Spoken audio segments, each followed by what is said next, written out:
Hello friends, welcome to my channel study for you. So guys, आज के इस video में हम लोग देखने वाले हैं जो आपका एसएससी सीएचएसएल का एग्ज़ाम हुआ है 2 अगस्त से लेकर 11 अगस्त तक। टोटल आपके 24 शिफ्टों में एग्ज़ाम लिया गया है। उसमें जितने भी जीके जीएस के रियल और ऑथेंटिक प्रश्न पूछे गए हैं उन सभी प्रश्नों को जो है इस वीडियो में डिस्कस करने वाले हैं। तो जिन भी कैंडिडेट्स का आगे आने वाले शिफ्टों में सीएचएसएल का एग्ज़ाम होने वाला है या फिर आप एमटीएस 2023 का इस बार एग्ज़ाम देने वाले हैं, तो मैं आपको 100% ये गारंटी देता हूँ कि आपके हर शिफ्ट में 5 से 6 प्रश्न जो है यहाँ से देखने को मिल जाएंगे। तो वीडियो को जो है लास्ट तक ज़रूर देखिएगा। और आपसे रिक्वेस्ट करता हूँ, अभी तक आपने मेरे चैनल को अगर सब्सक्राइब नहीं किया है तो एसएससी के किसी भी एग्ज़ाम का रियल एनालिसिस पाने के लिए जो है चैनल को सब्सक्राइब ज़रूर कर दीजिएगा। और बगल में ही आपको एक बेल आइकन यानी घंटे का निशान भी दिख रहा होगा, तो आप उसे भी जो है ज़रूर प्रेस कर दीजिएगा। तो चलिए वीडियो को स्टार्ट करते हैं। तो आपका पहला क्वेश्चन आया था कि 2011 की जनगणना के अनुसार भारत का साक्षरता दर यानी लिटरेसी रेट जो है ये क्या रहा है। तो देखिए 2011 की जनगणना के अनुसार भारत का जो साक्षरता दर है ना ये आपका 74.04% रहा है। तो 74.04% आपका यहाँ पे करेक्ट आंसर होगा। इसके अलावा मैं आपको बता दूं कि पुरुष का जो साक्षरता दर है ये आपका 82.14% रहा था और महिला का जो साक्षरता दर है ना ये आपका 65.46% रहा था। तो ये फैक्ट भी आपको ध्यान में रखना है। इसके अलावा मैं आपको बता दूं कि सबसे साक्षर दर वाला जो राज्य रहा था ना ये आपका केरल राज्य रहा था। केरल का जो साक्षरता दर है ना ये आपका 94% रहा था, जिसमें पुरुष साक्षरता दर जो ये आपका 96.11% रहा था और महिला साक्षरता दर जो है ये आपका 92.07% रहा था। और इससे पहले शिफ्ट में आपसे पूछा गया था कि 2011 की जनगणना के अनुसार किस राज्य की महिला साक्षरता दर जो वो सबसे अधिक रहा था। तो देखिए केरल राज्य का जो महिला साक्षरता दर है ना पुरुष और महिला दोनों में ही साक्षरता दर जो है केरल का जो है वो सबसे अधिक रहा था। और वहीं अगर केंद्र शासित प्रदेश में पूछ दिया जाए तो देखिए केंद्र शासित प्रदेश में लक्षद्वीप का जो आपका साक्षरता दर है ना वो सबसे अधिक रहा था। तो ये फैक्ट भी आपको ध्यान में रखना है। इसके अलावा बात कर ले सबसे कम साक्षरता दर वाला राज्य कौन सा है। तो देखिए सबसे कम साक्षरता दर वाला जो राज्य है ना ये आपका बिहार राज्य है। बिहार का जो साक्षरता दर है ये आपका 61.80% रहा था,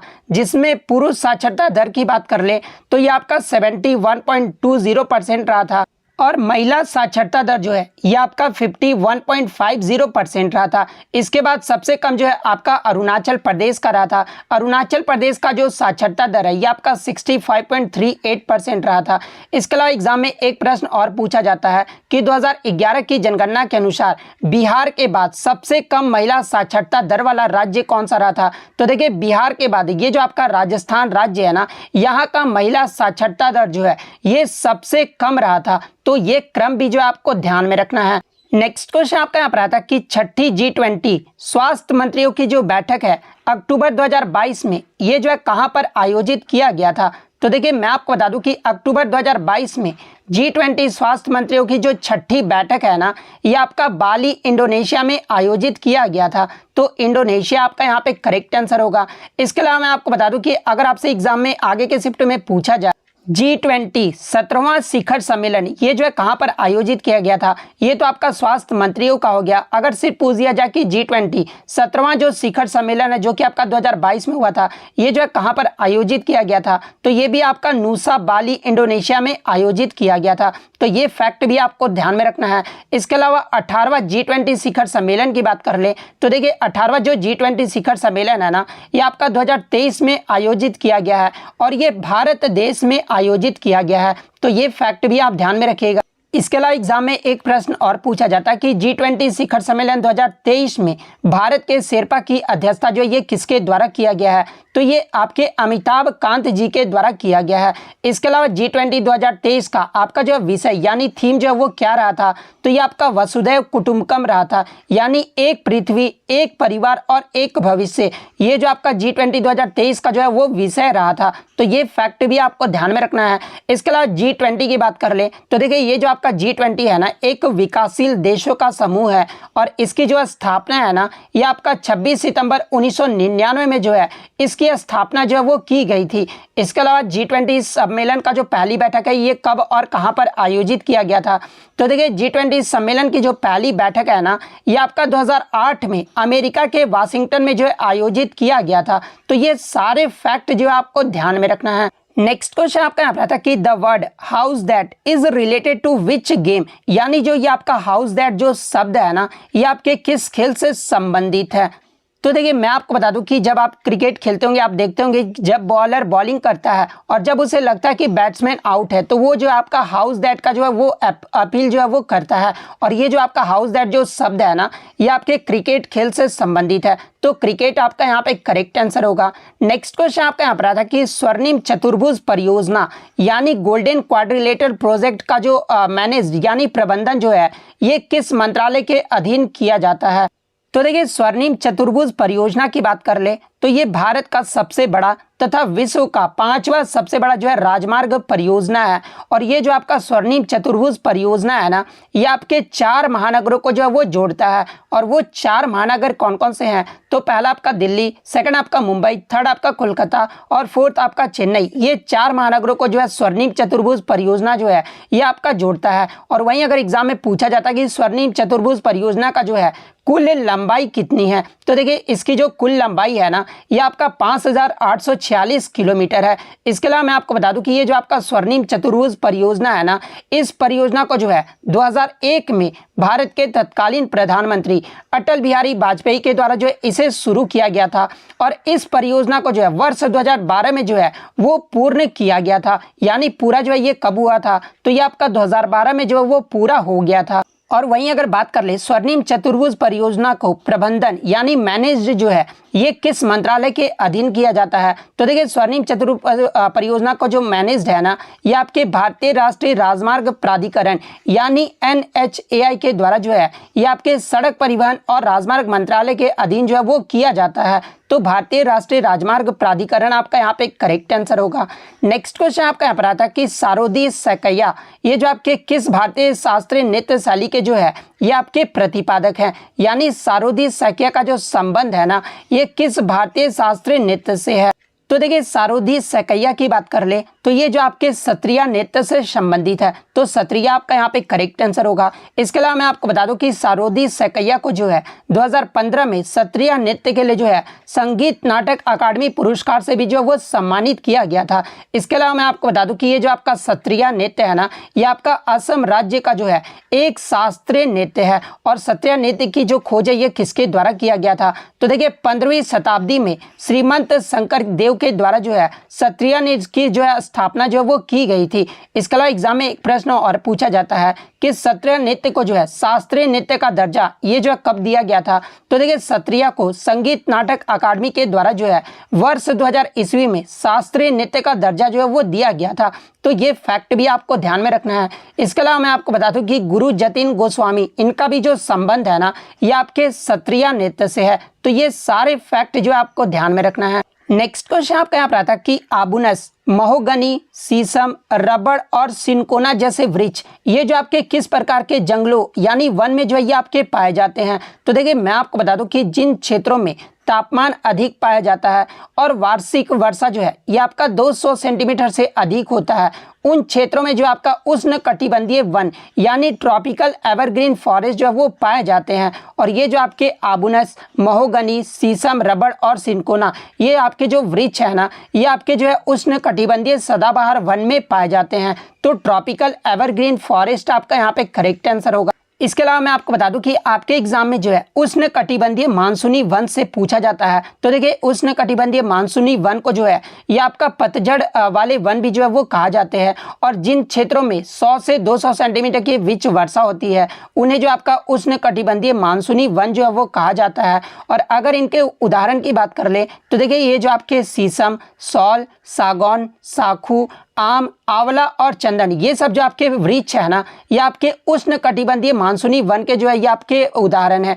तो ये फैक्ट भी आपको ध्यान में रखना है। नेक्स्ट क्वेश्चन आपका यहाँ पर आता है कि प्रधानमंत्री फसल बीमा योजना ये जो आपका DPSP के जो है किस अनुच्छेद के अंतर्गत आता है? तो देखिए अगर प्रधानमंत्री फसल बीमा योजना की बात कर ले तो देखिए इस योजना में जो है किसानों को रबी और खरीफ फसलों की जो है बीमा जो है वो किया जाता है।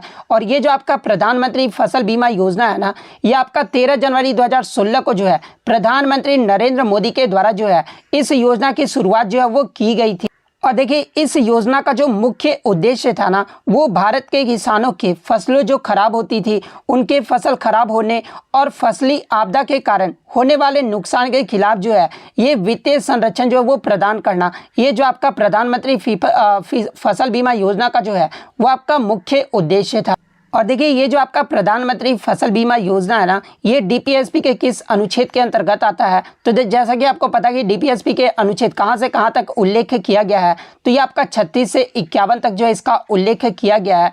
और अनुच्छेद 48 में आपका ये कहा गया है कि राज्य कृषि और पशुपालन को आधुनिक और वैज्ञानिक प्रणालियों से जो है संगठित करने का जो प्रयास है वो करेगा। ये आपका अनुच्छेद 48 में कहा गया है। और अनुच्छेद 48 ही जो है ये आपके फसल बीमा योजना से संबंधित है। तो अनुच्छेद 48 आपका यहाँ पे करेक्ट आंसर होगा। नेक्स्ट क्वेश्चन आपका यहाँ पर आता है कि 1838 ईस्वी में एक आपका त्रिपक्षीय संधि हुआ था, ये जो है किस गवर्नर के काल में जो है ये आपका इस पर जो है हस्ताक्षर किया गया था? तो देखिए मैं आपको बता दूं कि जून 1838 में जो है ये आपके British governor general Lord Auckland, Maharana Ranjit Singh और शाह शुजा के बीच जो है ये आपका 1838 ईस्वी में ये जो आपका त्रिपक्षीय संधि पर हस्ताक्षर किया गया था। तो इसमें जो आपका गवर्नर जनरल पूछा गया था तो ये आपके लॉर्ड ऑकलैंड के मध्य हुआ था। तो लॉर्ड ऑकलैंड आपका यहाँ पे करेक्ट आंसर होगा। नेक्स्ट क्वेश्चन आपका यहाँ पर आता है कि अनुच्छेद 13 ये जो आपका किससे संबंधित है?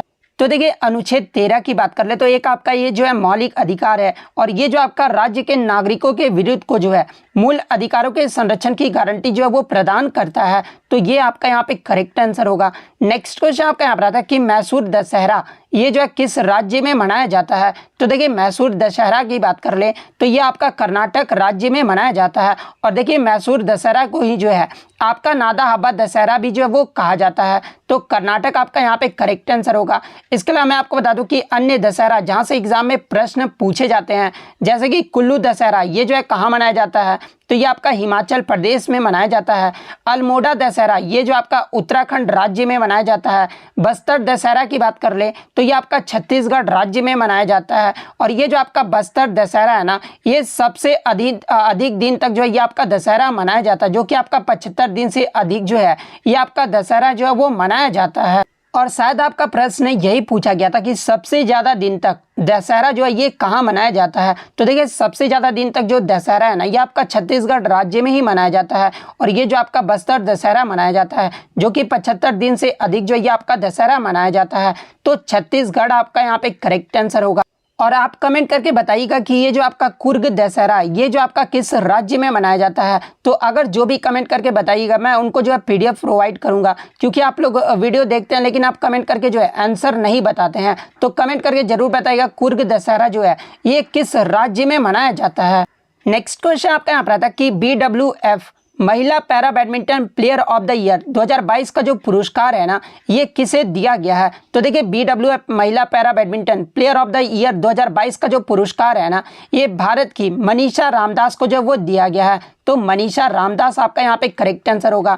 इसके अलावा बात कर ले मनीषा रामदास ये जो आपके किस राज्य से संबंधित है? तो ये आपके चेन्नई तमिलनाडु से संबंधित है। तो ये फैक्ट भी आपको ध्यान में रखना है।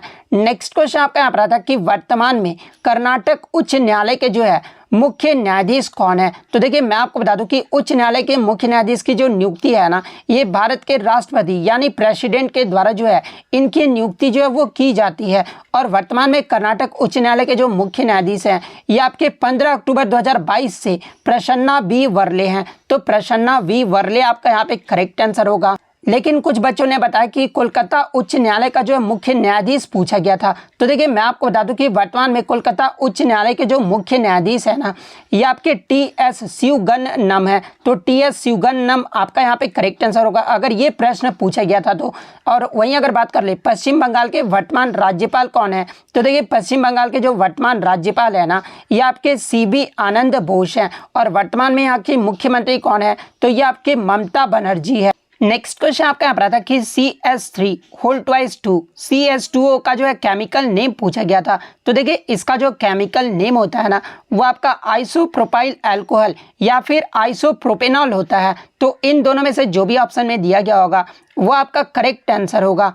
नेक्स्ट क्वेश्चन आपका यहाँ पर आता है कि किस चोल शासक के शासन काल में जो है पहला व्यापार प्रतिनिधि मंडल जो है ये चीन में भेजा गया था। यानी पहला व्यापार का जो आमंत्रण है ना ये चीन में किसके द्वारा भेजा गया था, किस चोल शासक के द्वारा?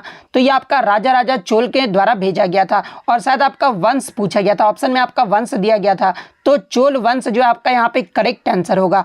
नेक्स्ट क्वेश्चन आपका यहाँ पर आता कि ये तो मैंने आपको बता दिया है, भारत में पहली रेलवे लाइन जो है ये कब बिछाई गई थी? तो देखिए भारत में जो पहली रेलवे लाइन है ना ये आपका 1853 में बिछाया गया था। तो 1853 आपका यहाँ पे करेक्ट आंसर होगा। इसके अलावा बात कर ले भारत में प्रथम रेल जो है ये कब चला था? तो ये आपका 16 अप्रैल 1853 को चला था। और किसके समय चला था? तो ये आपका लॉर्ड डलहौजी के समय चला था। तो ये फैक्ट भी आप ध्यान में रखिएगा। इसके अलावा बात कर ले भारत में प्रथम रेल जो है ये किसके बीच चला था? तो ये आपका मुंबई से ठाणे के बीच चला था। और कितने किलोमीटर की दूरी जो है वो तय की गई थी? तो ये आपका 34 किलोमीटर की दूरी जो है वो तय किया गया था। तो ये पॉइंट भी आपको ध्यान में रखना है। नेक्स्ट क्वेश्चन आपका यहाँ पर आता कि अलार्मेल वल्ली का संबंध ये जो आपका किस शास्त्रीय नृत्य से है? तो देखिए अलार्मेल वल्ली का जो संबंध है ना ये आपके भरतनाट्यम नृत्य से संबंधित है। तो भरतनाट्यम आपका यहाँ पे करेक्ट आंसर होगा। इसके अलावा एग्जाम में एक प्रश्न और पूछा जाता है कि अलार्मेल वल्ली भरतनाट्यम के जो है किस शैली से संबंधित है? तो ये आपका पंडानालूर शैली से संबंधित है। तो ये फैक्ट भी आपको ध्यान में रखना है। इसके अलावा मैं आपको बता दूं कि अलार्मेल वल्ली को जो है 1991 में पद्मश्री, 2001 में जो है संगीत नाटक अकादमी और 2004 में जो है इन्हें पद्म भूषण से जो वो सम्मानित किया गया था। तो ये पॉइंट भी आप ध्यान में रखिएगा। नेक्स्ट क्वेश्चन आपका यहाँ पर आता कि भारत के प्रसिद्ध पारसी त्यौहार ये जो आपका नवरोज त्यौहार है ना इसका आरंभ ये जो है किसने किया था? तो देखिए ये जो आपका नवरोज त्यौहार है ना ये पारसी धर्म का एक प्रसिद्ध त्यौहार है और इसका जो शुरुआत है ये बलबन के द्वारा जो वो शुरू किया गया था। तो बलबन आपका यहाँ पे करेक्ट आंसर होगा। इसके अलावा मैं आपको बता दूं कि गयासुद्दीन बलबन को जो है उल्गू खान भी जो है वो कहा जाता है और गयासुद्दीन बलबन के ही द्वारा जो है ये आपका सिजदा और पैबोस प्रथा जो है वो शुरू किया गया था। नेक्स्ट क्वेश्चन आपका यहाँ पर आता कि 2011 की जनगणना के अनुसार भारत में सबसे कम साक्षर जिला यानी सबसे कम लिटरेसी रेट वाला जिला जो है ये कौन सा रहा है? तो देखिए 2011 की जनगणना के अनुसार भारत में सबसे कम साक्षर वाला जो जिला है ना ये आपका मध्य प्रदेश के अलीराजपुर जिला रहा है। तो अलीराजपुर आपका यहाँ पे करेक्ट आंसर होगा। इसके अलावा बात कर ले सबसे अधिक साक्षर जिला अगर पूछा जाए तो ये आपका मिजोरम का जो है शेरछिप जिला रहा है। तो ये फैक्ट भी आपको ध्यान में रखना है। नेक्स्ट क्वेश्चन आपका यहाँ पर आता कि सरस्वती सम्मान 2023 में ये जो है किसे सम्मानित किया गया है? तो देखिए मैं आपको बता दूं कि वर्ष 2022 का आपका जो सरस्वती सम्मान है ये आपका 2023 में दिया गया है और ये जो आपके शिव शंकरी को जो वो सम्मानित किया गया है। और ये जो आपकी शिव शंकरी है ना ये आपका तमिल लेखिका है और इनके किस संस्मरण के लिए जो है दिया गया था? तो देखिए इनके जो है सूर्य वामसन के लिए जो है सूर्य वामसम के लिए जो है इन्हें आपका 2023 का सरस्वती सम्मान जो है वो दिया गया है। तो शिव शंकरी आपका यहाँ पे करेक्ट आंसर होगा। इसके अलावा 2021 का जो सरस्वती सम्मान है ये आपका 2022 में दिया गया है और ये किसे दिया गया है? तो ये आपके रामदास मिश्र को दिया गया है। और रामदास मिश्र को ये जो आपके किस कविता संग्रह के लिए दिया गया है? तो मैं तो यहाँ हूँ ये कविता संग्रह के लिए जो है 2022 का रामदास मिश्र को जो है सरस्वती सम्मान से सम्मानित किया गया है। इसके अलावा मैं आपको बता दूं कि ये जो आपका सरस्वती सम्मान है ना ये आपके साहित्य के क्षेत्र में इस पुरस्कार को दिया जाता है और ये जो आपके के बिरला फाउंडेशन के द्वारा जो है इस पुरस्कार को जो है वो दिया जाता है। इसके अलावा मैं आपको बता दूं कि सरस्वती सम्मान की जो शुरुआत है ना ये वर्ष 1991 में किया गया था और इसके जो पहले प्रथम विजेता जो रहे थे ये आपके हरिवंश राय बच्चन रहे थे। तो ये फैक्ट भी आपको ध्यान में रखना है। नेक्स्ट क्वेश्चन आपका यहाँ पर आता कि 2022 में कितने लोगों को जो है अर्जुन पुरस्कार से सम्मानित किया गया था? तो देखिए 2022 में टोटल जो है 25 लोगों को जो है अर्जुन पुरस्कार से सम्मानित किया गया था। तो 25 आपका करेक्ट आंसर होगा। इसके अलावा मैं आपको बता दूं कि 2022 में मेजर ध्यानचंद खेल रत्न पुरस्कार से जो है एक व्यक्ति को जो है सम्मानित किया गया था और वो एक व्यक्ति कौन से थे? तो ये आपके शरद कमल थे और ये जो आपके टेबल टेनिस खिलाड़ी हैं। तो ये फैक्ट भी आपको ध्यान में रखना है। इसके अलावा बात कर ले अर्जुन पुरस्कार की शुरुआत जो है ये कब हुई थी, तो ये आपका 1961 में जो अर्जुन पुरस्कार की जो शुरुआत है वो किया गया था। और मेजर ध्यानचंद खेल रत्न पुरस्कार का जो पहले नाम था वो आपका राजीव गांधी खेल रत्न पुरस्कार था। और इसकी जो शुरुआत है ना ये आपका 1991-92 में जो है इसकी शुरुआत जो है वो की गई थी। नेक्स्ट क्वेश्चन आपका आ रहा था कि क्रिकेट के खेल में अंपायर दोनों हाथ फैलाकर ये जो है किसका सिग्नल देते हैं। तो देखिए जब आप क्रिकेट खेलते होंगे ना तो देखते होंगे अंपायर जब दोनों हाथ ऐसे खड़ा करते हैं ना तो यानी इसका जो मतलब होता है ना वो वाइड बॉल का जो वो सिग्नल देते हैं। तो वाइड बॉल आपका यहाँ पे करेक्ट आंसर होगा। वहीं अगर अंपायर दोनों हाथ अगर ऊपर खड़ा करते हैं तो फिर जो आपका 6 का जो है वो आपका सिग्नल होता है। तो ये फैक्ट भी आप ध्यान में रखिएगा। नेक्स्ट क्वेश्चन आपका यहाँ पर आता है कि पोला जो महोत्सव है ना ये किस राज्य में मनाया जाता है। तो देखिए ये जो आपका पोला महोत्सव है ना ये आपका महाराष्ट्र और छत्तीसगढ़ राज्य में मनाया जाता है। तो महाराष्ट्र और छत्तीसगढ़ आपका यहाँ पे करेक्ट आंसर होगा, या फिर कोई एक राज्य का इन दोनों में से ऑप्शन दिया गया होगा तो इनमें से जो भी ऑप्शन में दिया गया होगा वो आपका करेक्ट आंसर होगा। नेक्स्ट क्वेश्चन आपका यहाँ पर आता है कि पादप जगत का उभयचर ये जो है किस समूह को कहा जाता है। तो देखिए पादप जगत का जो उभयचर है ना ये आपके ब्रायोफाइटा समूह को कहा जाता है। तो ब्रायोफाइटा आपका यहाँ पे करेक्ट आंसर होगा। नेक्स्ट क्वेश्चन आपका यहाँ पर आता है कि संघ सहकारी सोसाइटी बनाने की जो स्वतंत्रता है ना ये भारतीय संविधान के किस अनुच्छेद में वर्णित है। तो देखिए संघ सहकारी सोसाइटी बनाने की जो स्वतंत्रता है ना ये भारतीय संविधान के अनुच्छेद 19 के क्लोज सी में वर्णित है। तो अनुच्छेद 19 का क्लोज सी आपका करेक्ट आंसर होगा। नेक्स्ट क्वेश्चन आपका यहाँ पर था कि विधि के समझ समानता का जो अधिकार है ये किस अनुच्छेद में वर्णित है। तो देखिए विधि के समझ समानता का जो अधिकार है ना ये आपके भारतीय संविधान के अनुच्छेद 14 में वर्णित है। तो अनुच्छेद 14 आपका यहाँ पे करेक्ट आंसर होगा। इसके अलावा अनुच्छेद 15 की बात कर ले तो ये आपका धर्म नस्ल लिंग और जाति के भेदभाव से संबंधित है। अनुच्छेद 17 की बात कर ले तो ये आपका छुआछूत उन्मूलन से संबंधित है। अनुच्छेद 18 की बात कर ले तो ये आपका उपाधियों के अंत से संबंधित है। नेक्स्ट क्वेश्चन आपका यहाँ पर था कि वर्ष 2020 का जो है महाराष्ट्र अवार्ड ये जो है किसे मिला है। तो देखिए वर्ष 2020 का जो महाराष्ट्र अवार्ड है ना ये आशा भोसले को दिया गया था। तो आशा भोसले आपका यहाँ पे करेक्ट आंसर होगा। नेक्स्ट क्वेश्चन आपका यहाँ पर था कि जनवरी 2023 में थाईलैंड के नोथम्बुरी में आयोजित बैंकॉक ओपन पुरुष युगल टेनिस चैंपियनशिप जो है ये किसने जीता है। तो देखिए जो आपका बैंकॉक ओपन पुरुष मिक्स डबल्स की बात कर ले तो इसमें जो विजेता रहे ये भारत के टेनिस जोड़ी जो है यूकी भांबरी और साकेत माइनेनी जो है ये आपके जो है विजेता रहे हैं। तो यूकी भांबरी और साकेत माइनेनी आपका यहाँ पे करेक्ट आंसर होगा। नेक्स्ट क्वेश्चन आपका यहाँ रहा था कि एलाई लेमिन का जो है IUPAC नेम पूछा गया था। तो देखिए एलाई लेमिन का जो आपका फॉर्मूला होता है ना ये आपके C3H5NS2 होता है। और इसके IUPAC नेम की अगर मैं बात कर लूँ तो देखिए एलाई लेमिन का जो IUPAC नेम होता है ना ये आपके प्रोपेन 2 इन 1 एमीन होता है। तो प्रोपेन 2 इन 1 एमीन आपका यहाँ पे करेक्ट आंसर होगा। नेक्स्ट क्वेश्चन आपका यहाँ पर था कि ये जो आपका लाहौर नृत्य है ना ये आपके किस राज्य से संबंधित है। तो देखिए लाहौर नृत्य जो है ये आपका मेघालय राज्य का जो एक लोक नृत्य है। और देखिए ये जो आपका लाहौर नृत्य है ना ये आपके जयंतिया जनजाति के द्वारा बेहिदन खलन उत्सव के दौरान जो है इस नृत्य को जो वो किया जाता है। तो ये फैक्ट भी आप ध्यान में रखिएगा। इसके अलावा मेघालय के अन्य त्यौहार की बात कर ले तो देखिए नोंगक्रेम त्यौहार, खांसी त्यौहार, बांग्ला त्यौहार और साजिबू चिरोबा ये सभी जो त्यौहार है ना ये आपके मेघालय राज्य के त्यौहार हैं। नेक्स्ट क्वेश्चन आपका यहाँ पर आता है कि समवर्ती सूची ये जो आपका किस देश के संविधान से लिया गया है। तो देखिए समवर्ती सूची की जो विशेषता है ना ये आपके ऑस्ट्रेलिया देश के संविधान से लिया गया है। तो ऑस्ट्रेलिया आपका यहाँ पे करेक्ट आंसर होगा। इसके अलावा व्यापार की स्वतंत्रता, वाणिज्य और पारस्परिक व्यवहार, संसद के दोनों सदनों की संयुक्त बैठक ये सभी जो प्रावधान है ना ये भी आपके ऑस्ट्रेलिया देश के संविधान से लिया गया है। नेक्स्ट क्वेश्चन आपका यहाँ पर था कि सबसे कम साक्षरता दर ये जो है किस राज्य का है। तो देखिए 2011 की जनगणना के अनुसार सबसे कम साक्षरता दर वाला जो राज्य है ना ये आपका बिहार राज्य का रहा था। और बिहार का जो आपका लिटरेसी रेट है ये आपका 61.80% रहा था। तो ये फैक्ट भी आपको ध्यान में रखना है। नेक्स्ट क्वेश्चन आपका यहाँ पर था कि अंग्रेजी में संविधान जो है ये किसके द्वारा लिखा गया है। तो देखिए अंग्रेजी में संविधान जो है ये आपके प्रेम बिहारी नारायण रायजादा के द्वारा जो है ये आपका लिखा गया था। तो प्रेम बिहारी नारायण रायजादा आपका यहाँ पे करेक्ट आंसर होगा। इसके अलावा बात कर ले संविधान के जनक के रूप में जो है ये किसे जाना जाता है। तो देखिए संविधान के जनक के रूप में जो है ये डॉक्टर भीमराव अंबेडकर को जाना जाता है। तो ये फैक्ट भी आप ध्यान में रखिएगा। नेक्स्ट क्वेश्चन आपका यहाँ पर आता कि इनमें से कौन सा नृत्य और त्यौहार दोनों है। तो देखिए ये जो आपका बिहू जो आपका त्यौहार और नृत्य ये जो आपका दोनों है, और बिहू जो है ये आपका असम राज्य का जो है नृत्य और त्यौहार है। तो बिहू आपका यहाँ पे करेक्ट आंसर होगा।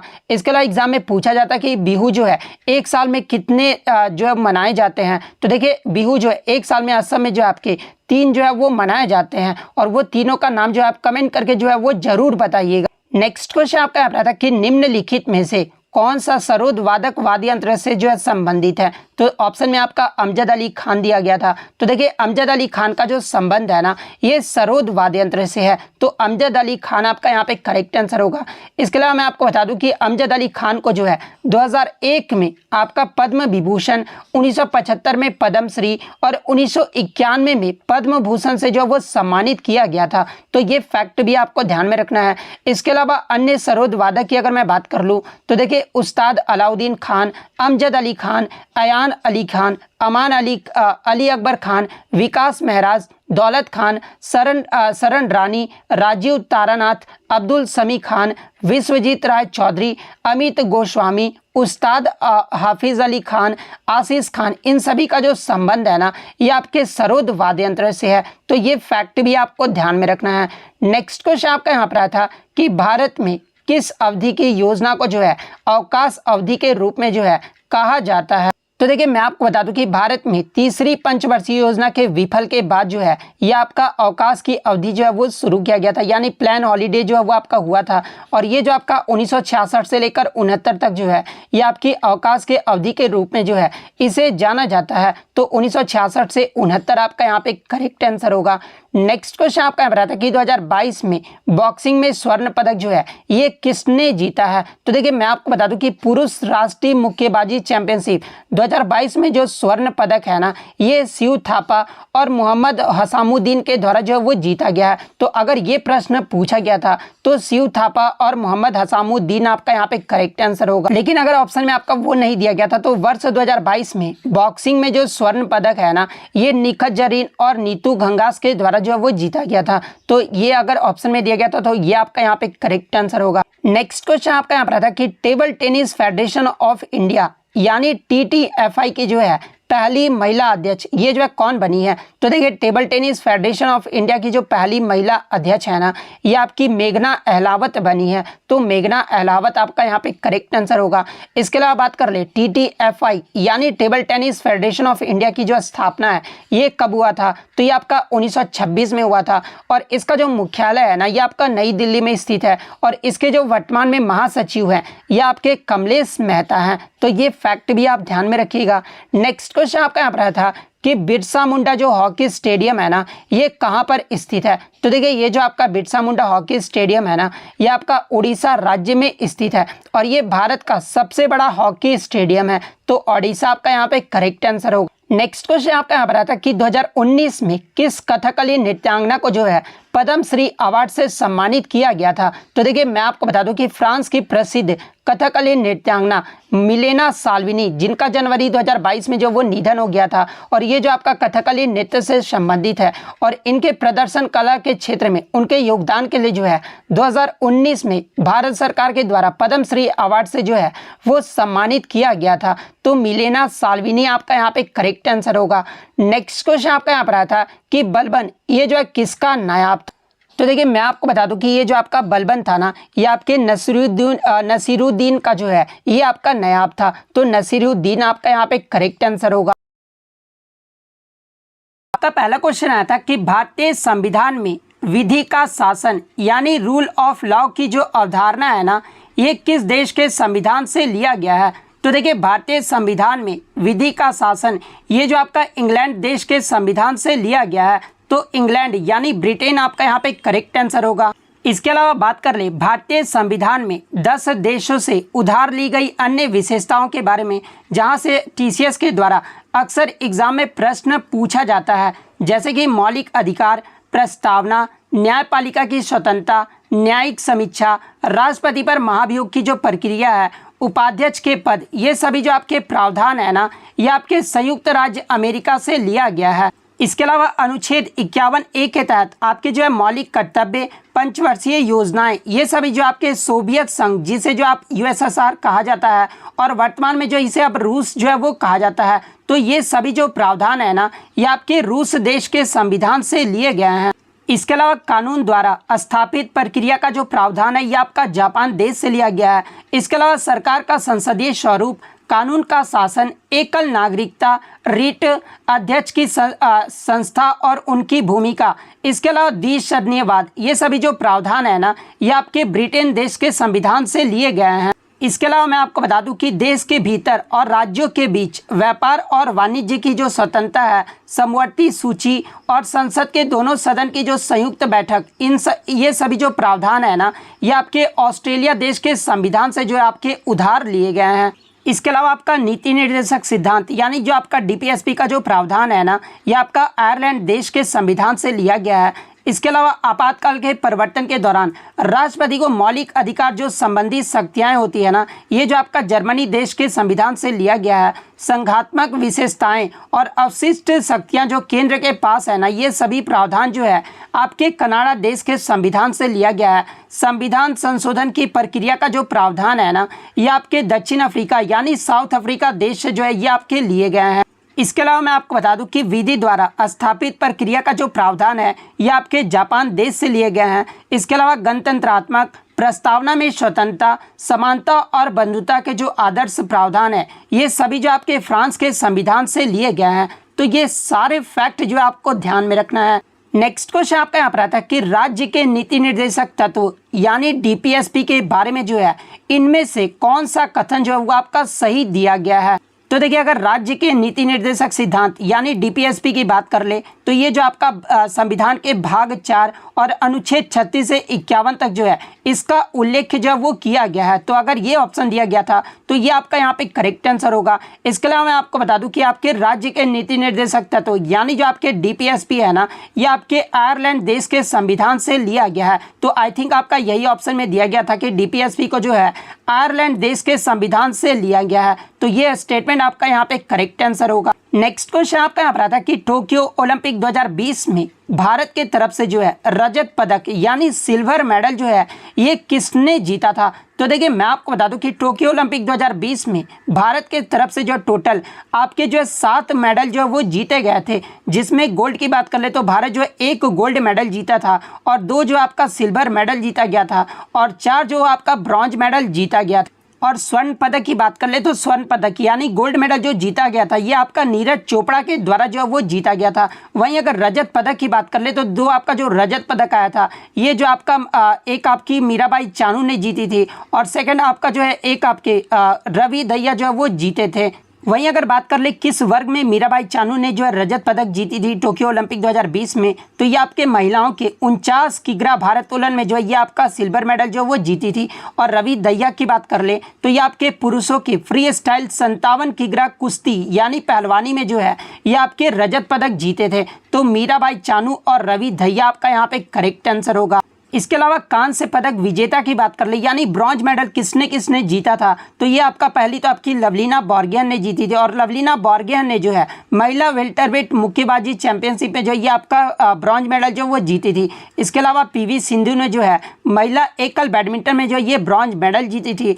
इसके अलावा बजरंग पूनिया ने जो है पुरुष के 65 किग्रा फ्री स्टाइल कुश्ती में जो है ये आपके भारत की तरफ से जो है ब्रॉन्ज मेडल जीते थे। इसके अलावा भारतीय पुरुष हॉकी टीम भी जो है ये आपकी जो है ब्रॉन्ज मेडल जो वो जीते थे। तो ये चारों का जो है आपको ध्यान में रखना है। इसके अलावा एग्जाम में एक प्रश्न और यहाँ से पूछा जाता है कि नीरज चोपड़ा जो आपके स्वर्ण पदक जीते थे टोक्यो ओलंपिक 2020 में, यहाँ से पूछा जाता है कि नीरज चोपड़ा ने जो है किस खेल में और कितने मीटर भाला फेंक कर जो है ये स्वर्ण पदक जीते थे? तो देखिए मैं आपको बता दूं कि नीरज चोपड़ा ने जो है भाला फेंक यानी जैवलिन थ्रो में जो है 87.58 मीटर का जो भाला फेंक कर जो है ये भारत की तरफ से जो वो गोल्ड मेडल जो है वो जीते थे। और इसी के साथ जो है नीरज चोपड़ा जो है पहली बार ट्रैक एंड फील्ड में स्वर्ण पदक जीतने वाले जो है ये पहले भारतीय जो है आपके जो है वो खिलाड़ी जो है वो बन गए हैं। तो ये फैक्ट भी आपको ध्यान में रखना है। इसके अलावा मैं आपको बता दूं कि प्रीवियस शिफ्ट में आपसे यहाँ से प्रश्न पूछा गया था कि टोक्यो ओलंपिक 2020 में सबसे ज़्यादा जो पदक है ना ये किस देश ने जीता है? तो देखिए टोक्यो ओलंपिक 2020 में सबसे ज़्यादा जो पदक है ना ये आपका संयुक्त राज्य अमेरिका यानी यूएसए देश के द्वारा जो वो जीता गया है। यूएसए के द्वारा जो आपका टोटल 113 पदक जीता गया था, जिसमें 39 गोल्ड, 41 जो वो सिल्वर मेडल जीता गया था और 33 जो था वो आपका ब्रॉन्ज मेडल जीता गया था। इसके अलावा टोक्यो ओलंपिक 2020 का जो शुभंकर पूछा गया था। तो देखिए टोक्यो ओलंपिक 2020 का जो शुभंकर रहा था ना ये आपका मिराई टोबा रहा था। इसके अलावा टोक्यो ओलंपिक 2020 का आदर्श वाक्य पूछा गया था। तो देखिए इसका जो आदर्श वाक्य रहा था ना वो आपका यूनाइटेड बाय इमोशन रहा था। तो ये फैक्ट भी आपको ध्यान में रखना है। इसके अलावा मैं आपको बता दूं कि आपका जो ओलंपिक का लोगो होता है ना उसमें आपके 5 रंग के जो वो आपके छल्ले होते हैं और ये 5 रंग के जो छल्ले होते हैं ना वो आपके जो है 5 महाद्वीपों का जो है वो आपके प्रतिनिधित्व जो है वो करते हैं, यानी 5 महाद्वीपों को जो है वो आपके दर्शाते हैं। और ये जो आपके 5 छल्ले होते हैं वो किस किस महाद्वीप को दर्शाते हैं? तो एग्जाम में पूछा जाता है कि जो आपका ओलंपिक में आपका जो नीला रंग होता है ना ये किस महाद्वीप को दर्शाता है?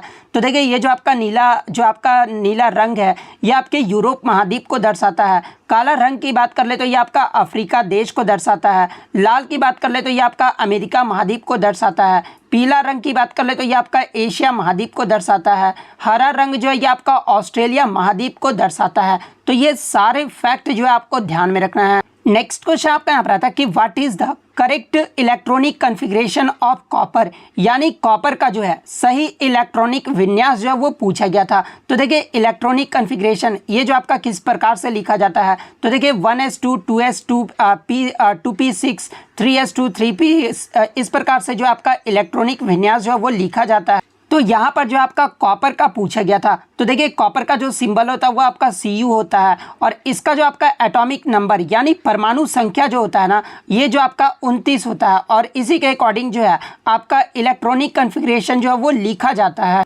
तो वहीं अगर कॉपर के इलेक्ट्रॉनिक कॉन्फ़िगरेशन की बात कर ले तो 1s2 2s2 2p6 3s2 3p6 3d10 और 4s1 होता है।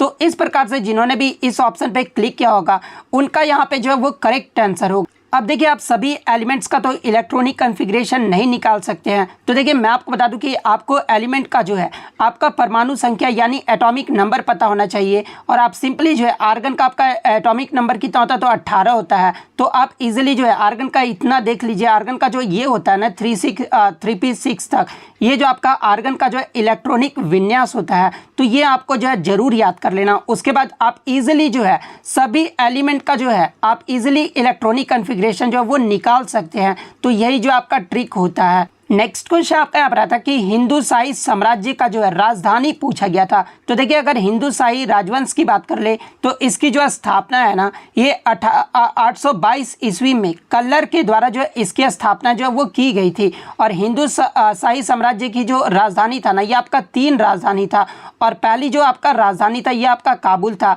जो कि आपका 850 ईस्वी से लेकर 870 ईस्वी तक रहा था। दूसरी जो आपका राजधानी था ना वो आपका उद भुंडापुरा था जिसे उंड भी जो है वो कहा जाता है और ये जो आपका 870 ईस्वी से लेकर जो है 1001 ईस्वी तक रहा था। इसके अलावा तीसरी जो आपका राजधानी था ये आपका लाहौर था और ये जो आपका 1001 से लेकर जो है 1026 ईस्वी तक रहा था। और ये जो आपका हिंदू शाही साम्राज्य का जो विघटन है ना ये आपका 1026 ईस्वी में ही हुआ था। तो ये फैक्ट भी आपको ध्यान में रखना है। तो इन तीनों राजधानियों में से जो भी ऑप्शन में दिया गया होगा वो आपका करेक्ट आंसर होगा। नेक्स्ट क्वेश्चन आपका यहाँ पर आता है कि वर्ष 2003 में किस पंडवानी संगीतकार को जो है पद्म भूषण से जो वो सम्मानित किया गया था? तो देखिए अगर पंडवानी लोक कला की बात कर ले तो देखिए ये जो आपका पंडवानी लोक कला है ना ये छत्तीसगढ़ का जो है एक पारंपरिक प्रदर्शन कला है। तो ये फैक्ट भी आप ध्यान में रखिएगा। और वर्ष 2003 में ये जो आपका तीजन बाई जो कि आपका पंडवानी संगीतकार है यानी पंडवानी लोक गायक से संबंधित है और इन्हें 2003 में जो है पद्म भूषण से जो वो सम्मानित किया गया था। तो तो तीजन बाई आपका यहाँ पे करेक्ट आंसर होगा। इसके अलावा तीजन बाई के अन्य पुरस्कार की बात कर ले तो इन्हें 2019 में जो है पद्म विभूषण से जो है सम्मानित किया गया था। 1988 में जो है इन्हें पद्म श्री से जो वो सम्मानित किया गया था। तो ये फैक्ट भी आपको ध्यान में रखना है। नेक्स्ट क्वेश्चन आपका यहाँ पर आता है कि निम्नलिखित में से किस राज्य ने जो है अक्टूबर 2020 में ऑनलाइन गेमिंग पर जो वो प्रतिबंध लगा दिया है। तो देखिए अक्टूबर 2020 में जो है आंध्र प्रदेश के द्वारा ऑनलाइन गेमिंग पर जो है ये प्रतिबंध लगा दिया गया है। तो आंध्र प्रदेश आपका यहाँ पे करेक्ट आंसर होगा। इसके अलावा मैं आपको बता दूं कि विधानसभा ने जो है आंध्र प्रदेश गेमिंग संशोधन विधेयक 2020 को जो है आपका अपनाया था और किस अधिनियम में जो है इसका संशोधन किया गया था। तो इसका जो है आंध्र प्रदेश गेमिंग अधिनियम 1974 में जो है इसमें संशोधन जो है वो किया गया था। तो ये फैक्ट भी आप ध्यान में रखिएगा। नेक्स्ट क्वेश्चन आपका यहाँ पर आता है कि इनमें से कौन सा उत्सव जो है ये मणिपुर का उत्सव है। तो ऑप्शन में आपका जो है याओसांग उत्सव दिया गया था। तो देखिए ये जो आपका याओसांग उत्सव है ना ये मणिपुर का जो है एक उत्सव है। तो याओसांग उत्सव आपका यहाँ पर करेक्ट आंसर होगा। इसके अलावा एग्जाम में एक प्रश्न और यहाँ से पूछा जाता है कि याओसांग उत्सव पर जो है कौन सा नृत्य पारंपरिक रूप से जो वो किया जाता है। तो देखिए याओसांग उत्सव पर जो है ये आपका थबल चोंगा जो नृत्य है ना ये पारंपरिक रूप से जो वो किया जाता है। तो ये फैक्ट भी आपको ध्यान में रखना है। इसके अलावा मैं आपको बता दूं कि ये जो आपका याओसांग उत्सव है ना ये 5 दिनों का जो है 5 दिनों का त्यौहार है, यानी 5 दिनों तक जो है इस त्यौहार को मनाया जाता है। और ये जो आपका उत्सव है ना ये आपके पूर्णिमा के दिन जो है वो मनाया जाता है, यानी जो ये आपका त्यौहार है ये आमतौर पर जो है आपके होली के समय ही जो है आपका मनाया जाता है। तो ये फैक्ट भी आपको ध्यान में रखना है। नेक्स्ट क्वेश्चन आपका यहाँ पर आता है कि पूर्ण स्वराज का प्रस्ताव यानी पूर्ण स्वराज का जो मांग है ना ये कांग्रेस के किस अधिवेशन में जो वो किया गया था। तो देखिए पूर्ण स्वराज की जो मांग है ना ये आपके कांग्रेस के लाहौर अधिवेशन जो कि आपका 1929 में हुआ था। इस अधिवेशन में जो आपका पूर्ण स्वराज की जो मांग है वो की गई थी। तो कांग्रेस का लाहौर अधिवेशन आपका यहाँ पे करेक्ट आंसर होगा। इसके अलावा बात कर ले कांग्रेस का जो लाहौर अधिवेशन हुआ था 1929 में, इसकी अध्यक्षता जो वो किसके द्वारा किया गया था। तो देखिए इस अधिवेशन की जो अध्यक्षता है ना ये आपके पंडित जवाहरलाल नेहरू के द्वारा किया गया था। तो ये फैक्ट भी आपको ध्यान में रखना है। नेक्स्ट क्वेश्चन आपका यहाँ पर था कि किस राज्य सरकार को खेल में उत्कृष्ट काम करने के लिए जो है यह अवार्ड जो है वो दिया गया है। तो देखिए आपके जो है हाल ही में हरियाणा राज्य को जो है खेल में उत्कृष्ट काम के लिए जो है अवार्ड दिया गया है। तो हरियाणा आपका यहाँ पे करेक्ट आंसर होगा। नेक्स्ट क्वेश्चन आपका सिंधु नदी का जो है उद्गम स्थल पूछा गया था, यानी इंडस रिवर का जो आपका उद्गम ओरिजिन जो वो कहाँ से होता है ये पूछा गया था। तो देखिए सिंधु नदी का जो उद्गम है ना ये आपके तिब्बत में मानसरोवर झील से होता है। तो तिब्बत के मानसरोवर झील आपका यहाँ पे करेक्ट आंसर होगा। इसके अलावा मैं आपको बता दूं कि सिंधु नदी को जो है तिब्बत में शेरमुख या आपका सिंधी बदान भी जो है वो कहा जाता है। तो ये फैक्ट भी आपको ध्यान में रखना है। इसके अलावा एग्जाम में एक प्रश्न और यहाँ से पूछा जाता है कि सिंधु नदी ये जो आपका किस ग्लेशियर से निकलता है। तो देखिए सिंधु नदी जो है ये आपका बोखरचू हिमनद या फिर सानू ख्वाब हिमनद से जो है ये आपका निकलता है। तो ये फैक्ट भी आपको ध्यान में रखना है। इसके अलावा सिंधु नदी ये जो है किस नामक स्थान से जो है भारत में प्रवेश करता है। तो देखिए सिंधु नदी जो है ये आपका दमचोक नामक स्थान से जो है ये भारत में प्रवेश करता है और किस स्थान से जो है भारत से निकलते हुए जो है ये पाकिस्तान में प्रवेश करता है। तो देखिए सिंधु नदी जो है ये आपका चिल्लास नामक स्थान से जो है भारत से निकलते हुए ये जो आपका पाकिस्तान में जो है ये प्रवेश करता है। इसके अलावा सिंधु नदी के सहायक नदियों की बात कर ले तो सतलज, ब्यास, रावी, चिनाब, झेलम ये सभी जो नदियां हैं ना ये सिंधु नदी की सहायक नदियां हैं। तो ये फैक्ट भी आपको ध्यान में रखना है। नेक्स्ट क्वेश्चन आपका यहाँ पर आता है कि हिमानी द्वारा निर्मित अंडाकार जो आकृति होती है ना उसे जो है क्या कहा जाता है। तो देखिए हिमानी द्वारा निर्मित जो आपके स्थलाकार जो कि अंडाकार होता है और इस आकृति को जो है आपके ड्रमलिन जो है वो कहा जाता है। तो ड्रमलिन आपका यहाँ पे करेक्ट आंसर होगा। नेक्स्ट क्वेश्चन आपका यहाँ पर आता है कि सकल प्राथमिक घाटा का जो है सही माप जो वो पूछा गया था, यानी ग्रॉस प्राइमरी डेफिसिट का जो है आपका फॉर्मूला जो है वो पूछा गया था। तो देखिए सबसे पहले हम लोग बात कर लेते हैं घाटा होता क्या है। तो देखिए घाटा वह राशि होता है जिसके द्वारा बजट में किया गया खर्च आय से अधिक हो जाता है, उसे ही जो आपका घाटा जो है वो कहा जाता है। और घाटा जो होते हैं आपके 3 प्रकार के होते हैं। पहला जो होता है वो आपका राजस्व घाटा होता है, सेकंड आपका राजकोषीय घाटा होता है और थर्ड जो होता है वो आपका प्राथमिक घाटा होता है। तो आपके एग्जाम में जो है सकल प्राथमिक घाटा का पूछा गया था। तो देखिए सकल प्राथमिक घाटा का जो सही माप होता है ना, वो आपका सकल राजकोषीय घाटा यानी ग्रॉस फिस्कल डेफिसिट में आप अगर जब नेट इंटरेस्ट यानी ब्याज भुगतान को माइनस करोगे ना, तो आपका जो है ये सकल प्राथमिक घाटा जो है वो निकल कर आ जाएगा। तो ये माप जो आपका यहाँ पे करेक्ट आंसर होगा। इसके अलावा शुद्ध प्राथमिक घाटा की बात कर ले तो देखिए शुद्ध प्राथमिक घाटा का जो सही माप होता है ना, वो आपका शुद्ध राजकोषीय घाटा में जब आप शुद्ध ब्याज भुगतान को जब माइनस करोगे ना, तो आपका शुद्ध प्राथमिक घाटा जो है वो निकल कर आ जाएगा। तो क्वेश्चन आया था कि चरी नृत्य ये जो है किस राज्य का लोक नृत्य है। तो देखिए ये जो आपका चरी नृत्य है ना, ये आपका राजस्थान राज्य का जो है एक लोक नृत्य है। तो राजस्थान आपका यहाँ पे करेक्ट आंसर होगा।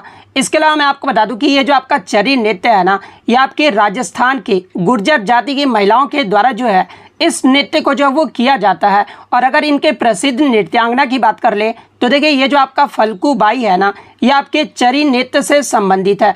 तो ये फैक्ट भी आपको ध्यान में रखना है।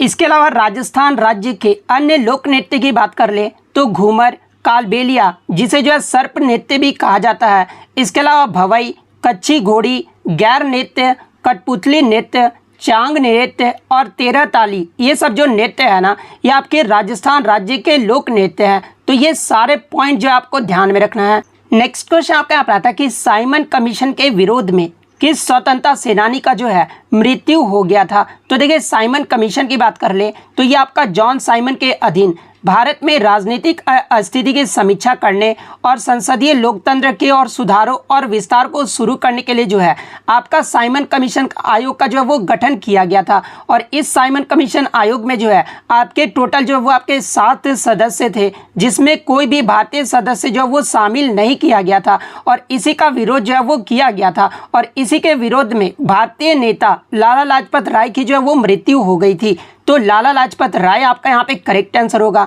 इसके अलावा बात कर ले लाला लाजपत राय की मृत्यु कब हुई थी, तो 1928 में हुआ था। तो ये फैक्ट भी आपको ध्यान में रखना है। नेक्स्ट क्वेश्चन आपका यहाँ पर आता है कि रबी की फसल ये जो है कब तक बोई जाती है। और ये जो मैंने आपको एक्स्ट्रा फैक्ट में जो ये प्रश्न आपको बताया था, तो जो भी मेरा एक्स्ट्रा फैक्ट देखे होंगे तो ये सारे प्रश्न जो है इजीली जो है वो करके आगे होंगे। तो देखिए रबी की फसल की बात कर ले तो ये आपका अक्टूबर से दिसंबर तक महीने तक जो है ये आपका बोया जाता है। तो अक्टूबर से दिसंबर आपका यहाँ पे करेक्ट आंसर होगा। इसके अलावा बात कर ले रबी की फसल की कटाई ये जो है कब की जाती है। तो देखिए रबी के फसल की जो कटाई है ना, ये आपका अप्रैल से जून महीने तक जो है वो किया जाता है। तो ये फैक्ट भी आप ध्यान में रखिएगा।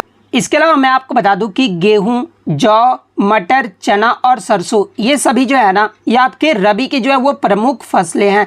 इसके अलावा अगर खरीफ फसल की बात कर ले तो देखिए भारत में खरीफ फसल जो है ये आपका अप्रैल और मई महीने के बीच में जो ये आपका बोया जाता है। और इसकी जो कटाई है ना, ये आपका सितंबर और अक्टूबर के मध्य महीने में जो है इसकी कटाई जो है वो की जाती है। इसके अलावा अगर इसके महत्वपूर्ण फसलों की बात कर ले तो आपका जो है धान, मक्का, ज्वार, बाजरा, अरहर, इसके अलावा मूंग, उड़द, कपास, जूट, मूंगफली और सोयाबीन, ये सब जो आपके खरीफ फसलों के जो है प्रमुख फसल हैं। तो ये फैक्ट भी आप ध्यान में रखिएगा।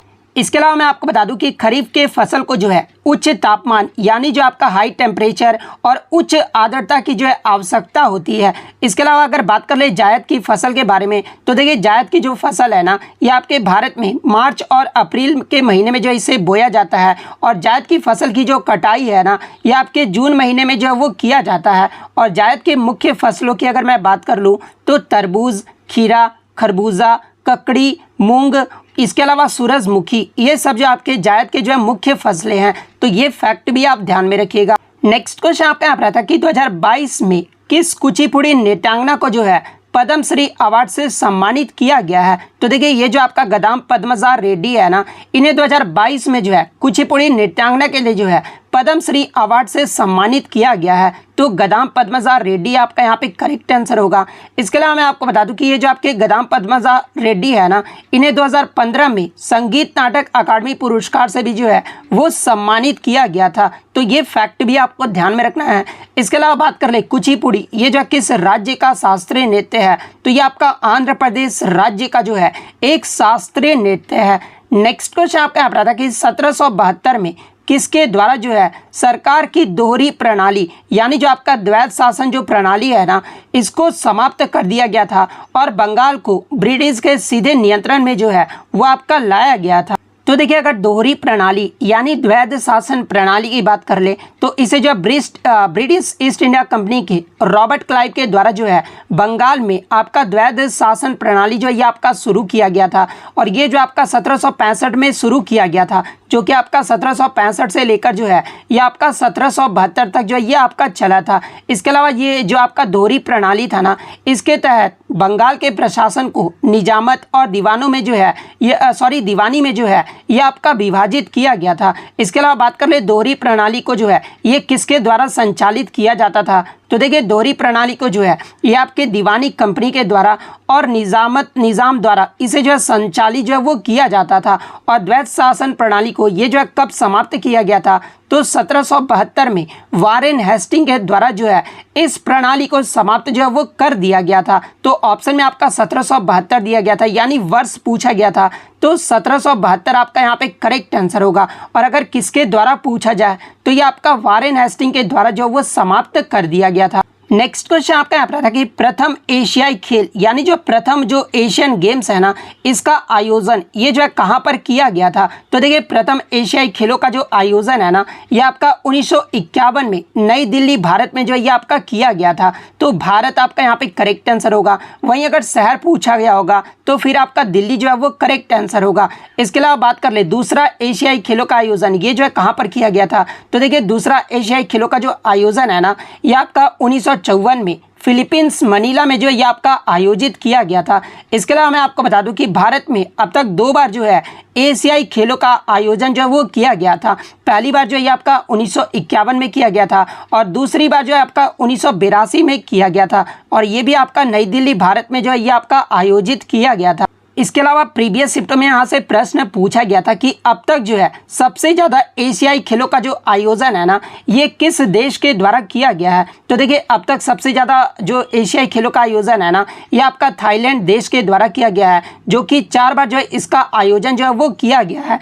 और कब कब थाईलैंड देश के द्वारा किया गया था, तो ये आपका 1966, 70, इसके अलावा 78 और 1998 में जो है ये आपका थाईलैंड देश के द्वारा जो है इसका आयोजन किया गया था। इसके अलावा बात कर ले 19वें एशियाई खेल का आयोजन ये जो है कहाँ पर किया गया है, तो देखिए 19वें एशियाई खेल का जो आयोजन था ना, ये आपका 2022 में होना था, लेकिन कोविड-19 की वजह से जो है ये आपका 2023 में होना है। और ये जो है आपका कहाँ पर होना है, तो ये आपका होंगजाओ चीन में जो है ये आपका आयोजित किया जाएगा और ये आपका सितंबर के महीने से जो है आयोजित किया जाएगा। तो ये फैक्ट भी आपको ध्यान में रखना है। इसके अलावा बात कर ले 19वें एशियाई खेल का आधिकारिक शुभंकर यानी ऑफिशियल मैस्कट जो है वो क्या है, तो देखिए इसका जो ऑफिशियल मैस्कट है ना, ये आपका 3 रोबोट है। तो ये फैक्ट भी आप ध्यान में रखिएगा। इसके अलावा आप कमेंट करके जवाब दीजिएगा कि जो आपका 18 एशियाई खेल का जो 18वां संस्करण है ना, ये आपका 2018 में आयोजित किया गया था। और आपको कमेंट करके जवाब देना कि ये जो आपका 18वां संस्करण 2018 में ये जो है कहाँ पर आयोजित किया गया था, ये जो आप कमेंट करके जो है जरूर जवाब दीजिएगा। नेक्स्ट क्वेश्चन आपके यहाँ पर था कि सुनील छेत्री अंतर्राष्ट्रीय गोल स्कोरर की सूची में जो है ये किस स्थान पर है, तो देखिए सुनील छेत्री की बात कर ले तो ये आपके ऑल टाइम अंतर्राष्ट्रीय गोल स्कोरर की सूची में जो है ये आपके 4थे स्थान पर है। तो चौथा आपका यहाँ पे करेक्ट आंसर होगा। अगर पहले स्थान की बात कर ले तो पहले स्थान पे जो आपका पुर्तगाल के क्रिस्टियानो रोनाल्डो है, इन्होंने जो है 200 मैचों में जो है 123 गोल जो है अंतर्राष्ट्रीय गोल किए हैं। सेकंड स्थान पे जो आपके ईरान के अली डेई हैं, जो कि आपके संन्यास ले लिए हैं और ये जो आपके 148 मैच में जो है टोटल 109 अंतर्राष्ट्रीय गोल किए हैं। और थर्ड पे जो आपके अर्जेंटीना के लियोनल मेसी हैं, इन्होंने जो है टोटल 175 मैच में जो है 103 अंतर्राष्ट्रीय गोल जो है वो किए हैं। वहीं अगर सुनील छेत्री की बात कर ले तो ये आपके भारत के हैं और ये टोटल 142 मैच में जो है अंतर्राष्ट्रीय 92 गोल जो है वो किए हैं। नेक्स्ट क्वेश्चन आपका यहाँ पर आता है कि चुंबक के अंदर चुंबकीय क्षेत्र रेखाओं का जो दिशा है ना वो क्या होता है, तो देखिए बार मैग्नेट के अंदर जो आपका मैग्नेटिक फील्ड लाइंस का जो डायरेक्शन होता है ना, ये आपका दक्षिणी ध्रुव से जो है उत्तरी ध्रुव तक होता है। तो दक्षिणी ध्रुव से उत्तरी ध्रुव आपका यहाँ पे करेक्ट आंसर होगा। इसके अलावा बात कर ले बार मैग्नेट के बाहर यानी चुंबक के बाहर मैग्नेटिक फील्ड लाइंस का जो आपका दिशा है जो ये क्या होता है, तो देखिए चुंबक के बाहर चुंबकीय क्षेत्र रेखाओं की जो दिशा है ना ये आपके उत्तरी ध्रुव से दक्षिणी ध्रुव तक होता है। तो ये फैक्ट भी आप ध्यान में रखिएगा।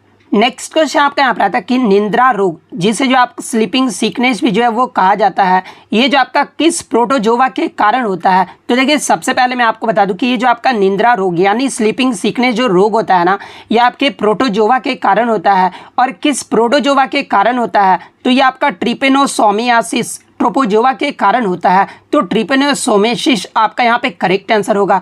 इसके अगर वाहक का नाम पूछा जाए तो यानी किस वाहक के कारण होता है, तो ये आपके तसे तसे मक्खी के काटने से जो है ये आपके निद्रा रोग होता है। तो ये फैक्ट भी आपको ध्यान में रखना है। नेक्स्ट क्वेश्चन आपका यहाँ पर आता है कि who is authorised to issue coins in India यानी भारत में सिक्के जारी करने का जो अधिकार है ना ये किसके पास है। तो देखिए भारत में सिक्के जारी करने का जो अधिकार है ये तो आपका भारत सरकार के पास है, लेकिन ऑप्शन में आपका मंत्रालय दिया गया था। तो ये जो आपका मिनिस्ट्री ऑफ फाइनेंस यानी वित्त मंत्रालय के पास है। तो वित्त मंत्रालय आपका यहाँ पे करेक्ट आंसर होगा। नेक्स्ट क्वेश्चन आपका यहाँ पर आता है कि right to dignified life under which article यानी संविधान में गरिमा के साथ सबको जीवन जीने का अधिकार ये जो आपका किस अनुच्छेद में वर्णित है। तो देखिए संविधान में गरिमा के साथ सबको जीवन जीने का जो अधिकार है जो कि आपका एक मौलिक अधिकार है और ये आपका अनुच्छेद 21 में वर्णित है। तो अनुच्छेद 21 आपका यहाँ पे करेक्ट आंसर होगा। नेक्स्ट क्वेश्चन आपका एक मैच द फॉलोइंग से आया था जहाँ पे त्योहार का दो नाम दिया गया था, जहाँ पे पहला नाम जो आपका छठ पूजा दिया गया था और एक तरफ जो आपका राज्य का नाम दे दिया गया था। तो देखिए छठ पूजा जो आपका बेसिकली जो है ये आपका बिहार राज्य में मनाया जाता है। इसके अलावा अगर बिहू की बात कर ले तो देखिए ये जो आपका बिहू त्यौहार है ना ये आपका असम राज्य में जो है वो मनाया जाता है। तो ये मैच द फॉलोइंग जिन्होंने भी किया होगा उनका यहाँ पे करेक्ट आंसर होगा। इसके अलावा एग्जाम में एक प्रश्न और पूछा जाता है कि बिहू जो है ये कितने प्रकार का जो बिहू है वो असम राज्य में मनाया जाता है। तो देखिए बिहू की बात कर ले तो ये आपके 3 प्रकार के बिहू जो है असम राज्य में जो है वो मनाए जाते हैं। इसके अलावा प्रीवियस शिफ्टों में आपसे यहाँ से प्रश्न पूछा गया था कि इनमें से कौन सा त्यौहार और नृत्य दोनों है। तो देखिए ये जो आपका बिहू है ना ये असम राज्य का नृत्य भी है और त्यौहार भी है। तो ये फैक्ट भी आप ध्यान में रखिएगा। नेक्स्ट क्वेश्चन आपका यहाँ पर आता है कि रामनाथ वीर राघवन ये जो आपके किस वाद्य यंत्र से संबंधित है। तो देखिए रामनाथ वीर राघवन की बात कर ले तो ये आपके मृदंगम वाद्य यंत्र से संबंधित है। तो मृदंगम आपका यहाँ पे करेक्ट आंसर होगा। इसके अलावा मैं आपको बता दूं कि रामनाथ जो वीर राघवन है ना ये आपके प्रसिद्ध कर्नाटक गायक भी हैं। तो ये फैक्ट भी आप ध्यान में रखिएगा। नेक्स्ट क्वेश्चन आपका यहाँ पर आता है कि भारत में वर्ष 2023 में किस रोग को खत्म करने का टारगेट यानी लक्ष्य जो है वो रखा गया है। सॉरी लक्ष्य रखा नहीं गया है, टारगेट लिया गया है। तो देखिए भारत ने वर्ष 2023 में जो है ये आपका सिकल सेल एनीमिया जो रोग है ना इसे खत्म करने का टारगेट जो है वो लिया है। तो सिकल सेल एनीमिया आपका यहाँ पे करेक्ट आंसर होगा। इसके अलावा बात कर ले भारत सरकार के द्वारा जो है सिकल सेल एनीमिया को जो है कब तक जो है वो खत्म करने का लक्ष्य जो है वो रखा गया है। तो देखिए सिकल सेल एनीमिया को जो है ये आपका 2047 तक इस रोग को जो है भारत में पूरी तरह से जो है जड़ से खत्म करने का जो लक्ष्य है ना वो रखा गया है। तो ये फैक्ट भी आपको ध्यान में रखना है। इसके अलावा तपेदिक की बात कर ले तो देखिए तपेदिक रोग को जो खत्म करने का जो लक्ष्य है ना ये आपका 2025 तक रखा गया है। तो ये पॉइंट भी आप ध्यान में रखिएगा। नेक्स्ट क्वेश्चन आपका यहाँ पर आया था कि एनडीपी का जो वो आपका फॉर्मूला पूछा गया था। तो देखिए अगर एनडीपी के फुल फॉर्म की बात कर ले तो देखिए एनडीपी का जो फुल फॉर्म होता है ना ये आपका net national product net domestic product होता है। और एनडीपी का जो आपका फॉर्मूला होता है वो आपका जीडीपी यानी ग्रॉस डोमेस्टिक प्रोडक्ट यानी सकल घरेलू उत्पाद में जब आप डेप्रिसिएशन को माइनस करोगे ना तो ये जो आपका नेट डोमेस्टिक प्रोडक्ट का जो वो आपका फॉर्मूला होता है। तो ये आपका जीडीपी माइनस डेप्रिसिएशन जो है आपका करेक्ट आंसर होगा। इसके अलावा अगर जीएनपी के फुल फॉर्म की बात कर ले तो जीएनपी का जो फुल फॉर्म होता है ना ये आपका ग्रॉस नेशनल प्रोडक्ट होता है। और इसके अगर फार्मूला की बात कर ले तो इसका जो फार्मूला होता है वो आपका consumption expenditure plus investment plus government expenditure plus net experts और उसके बाद आपका नेट इनकम, ये जो आपका जीएनपी का जो है वो आपका फार्मूला होता है। नेक्स्ट क्वेश्चन आपका यहाँ पर आता है कि the correct order of electron affinity is यानी इलेक्ट्रॉन बंधुता का जो है सही क्रम आपको जो है वो बताना था, जहाँ पे ऑप्शन में आपका आयोडीन, ब्रोमीन, फ्लोरीन और क्लोरीन जो है वो आपका दिया गया था। तो देखिए अगर इलेक्ट्रॉन एफिनिटी की बात कर ले यानी इलेक्ट्रॉन बंधुता की बात कर ले तो किसी परमाणु में एक इलेक्ट्रॉन डालने के लिए जो आपका आवश्यक ऊर्जा होता है ना उसे ही जो आपका इलेक्ट्रॉन एफिनिटी जो है वो कहा जाता है।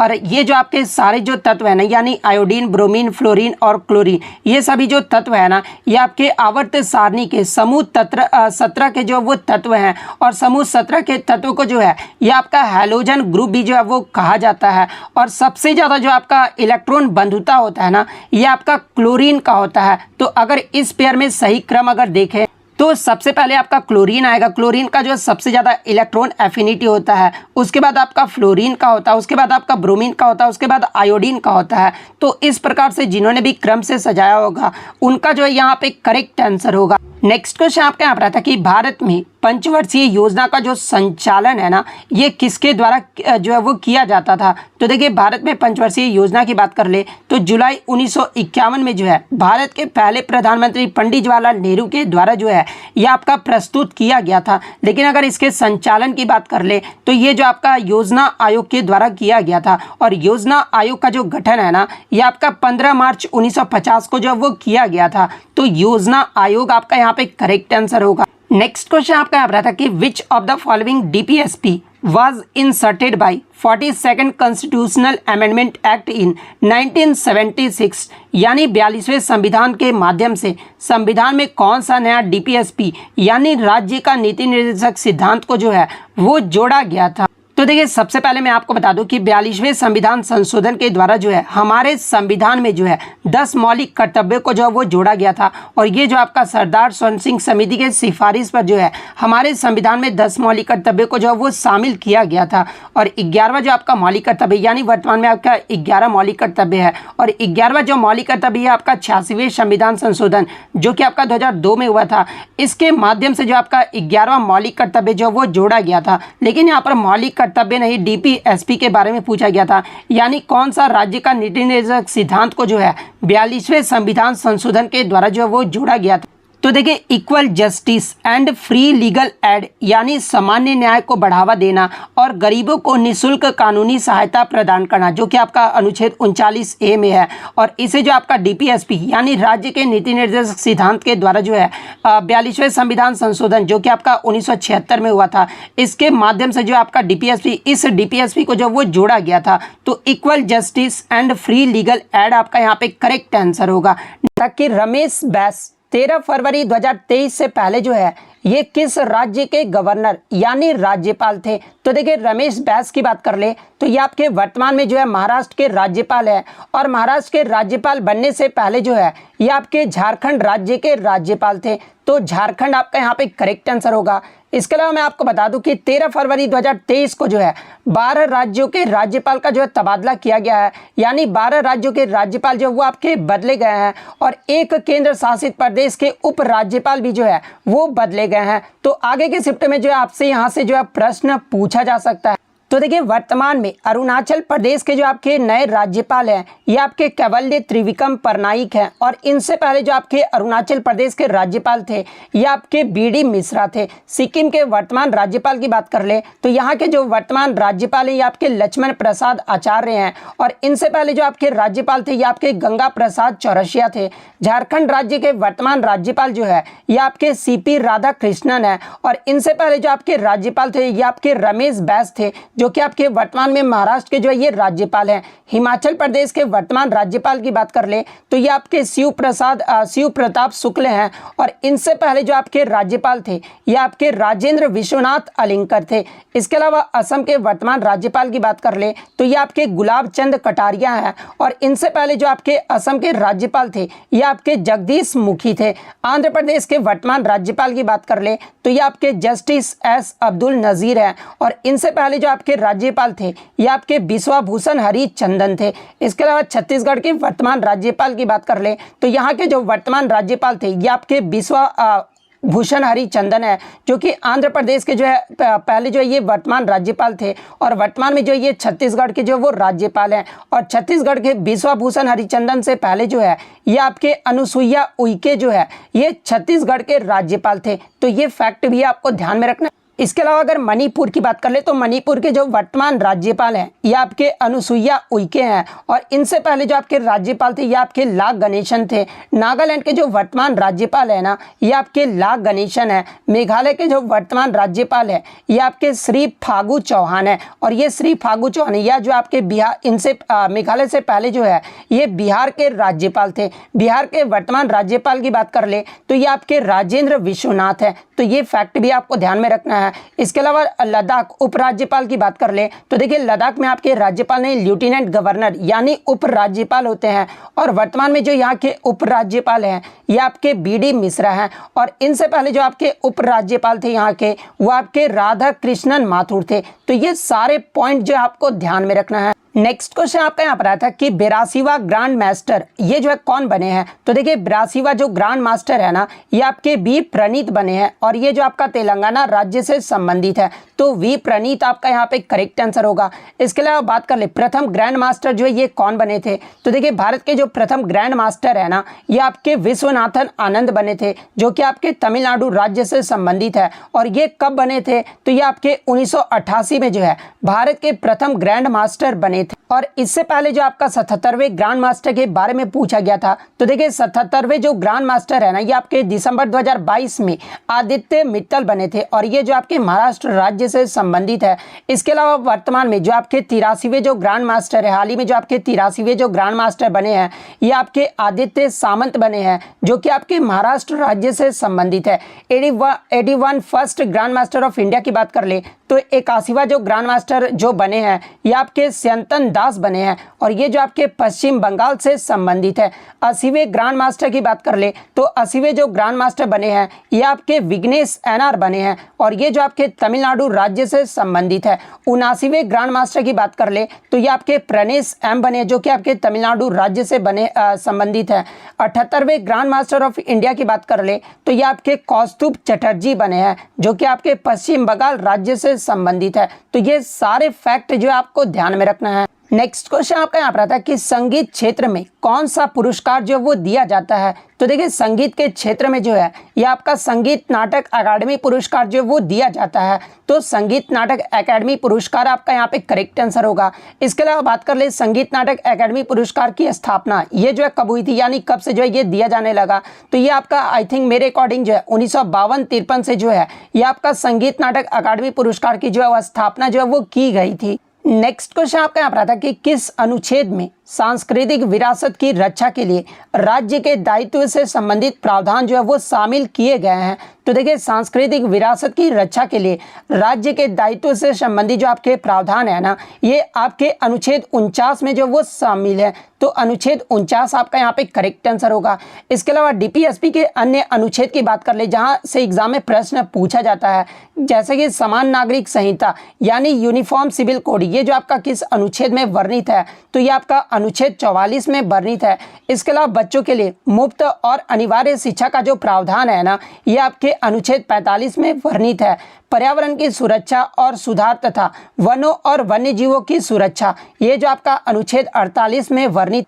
तो ये सारे फैक्ट जो आपको ध्यान में रखना है। नेक्स्ट क्वेश्चन आपका यहाँ पर आया था कि मातृत्व राहत प्रदान से यानी मैटरनिटी रिलीफ से जो आपके अनुच्छेद जो है वो पूछे गए थे यानी मानवीय कार्य स्थितियों को सुनिश्चित करने और मातृत्व राहत प्रदान करने का जो प्रयास है ये किस अनुच्छेद के तहत किया जाएगा। तो देखिए अनुच्छेद 42 के तहत जो है मातृत्व राहत प्रदान करने का जो प्रयास है वो किया जाएगा। देखिए अनुच्छेद 42 में आपका ये कहा गया है कि राज्य काम की उचित और मानवीय परिस्थितियों को सुरक्षित करने और मातृत्व राहत के लिए जो है ये प्रावधान जो वो किया जाएगा यानी मैटरनिटी रिलीफ से संबंधित जो आपका अनुच्छेद है ना ये आपका अनुच्छेद 42 है। तो अनुच्छेद 42 आपका यहाँ पे करेक्ट आंसर होगा। नेक्स्ट क्वेश्चन आपका यहाँ पर आता है कि निम्नलिखित में से कौन 26 जनवरी 2023 को जो है गणतंत्र दिवस समारोह के जो है ये मुख्य अतिथि थे। तो देखिए 2023 का जो गणतंत्र दिवस मनाया गया था ये आपका 74वां गणतंत्र दिवस मनाया गया था और 74वें गणतंत्र दिवस के अवसर पर जो है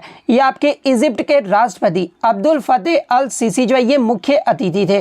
तो अब्दुल फतेह अल सीसी आपका यहाँ पे करेक्ट आंसर होगा। इसके अलावा मैं आपको बता दूं कि प्रथम जो आपका गणतंत्र दिवस मनाया गया था जो कि आपका 1950 में मनाया गया था और इसमें जो आपके मुख्य अतिथि थे ये आपके इंडोनेशिया के राष्ट्रपति सुकर्णो जो है ये आपके मुख्य अतिथि थे। 1951 की बात कर ले तो ये आपके नेपाल के राजा त्रिभुवन वीर विक्रम शाह जो है ये मुख्य अतिथि के तौर पर आए थे। वहीं अगर 2019 का पूछ ले तो 2019 के जो आपके मुख्य अतिथि के तौर पर जो है ये आपके साउथ अफ्रीका के राष्ट्रपति सिरिल रामाफोसा जो है ये मुख्य अतिथि के तौर पर जो वो आपके आए थे। इसके अलावा 2020 का अगर पूछा जाए तो देखिए 2020 के मुख्य अतिथि के तौर पर जो है ये आपके ब्राजील के राष्ट्रपति जायर बोल्सोनारो जो है ये मुख्य अतिथि के तौर पर जो है वो आपके आए थे। और इससे प्रीवियस शिफ्ट में आपसे यहाँ से प्रश्न पूछा गया था कि कौन से 2 वर्ष में आपके जो है गणतंत्र दिवस समारोह पे कोई भी जो आपके मुख्य अतिथि नहीं आए थे। तो देखिए मैं आपको बता दूं कि 2021 और 2022 में आपके जो है गणतंत्र दिवस समारोह के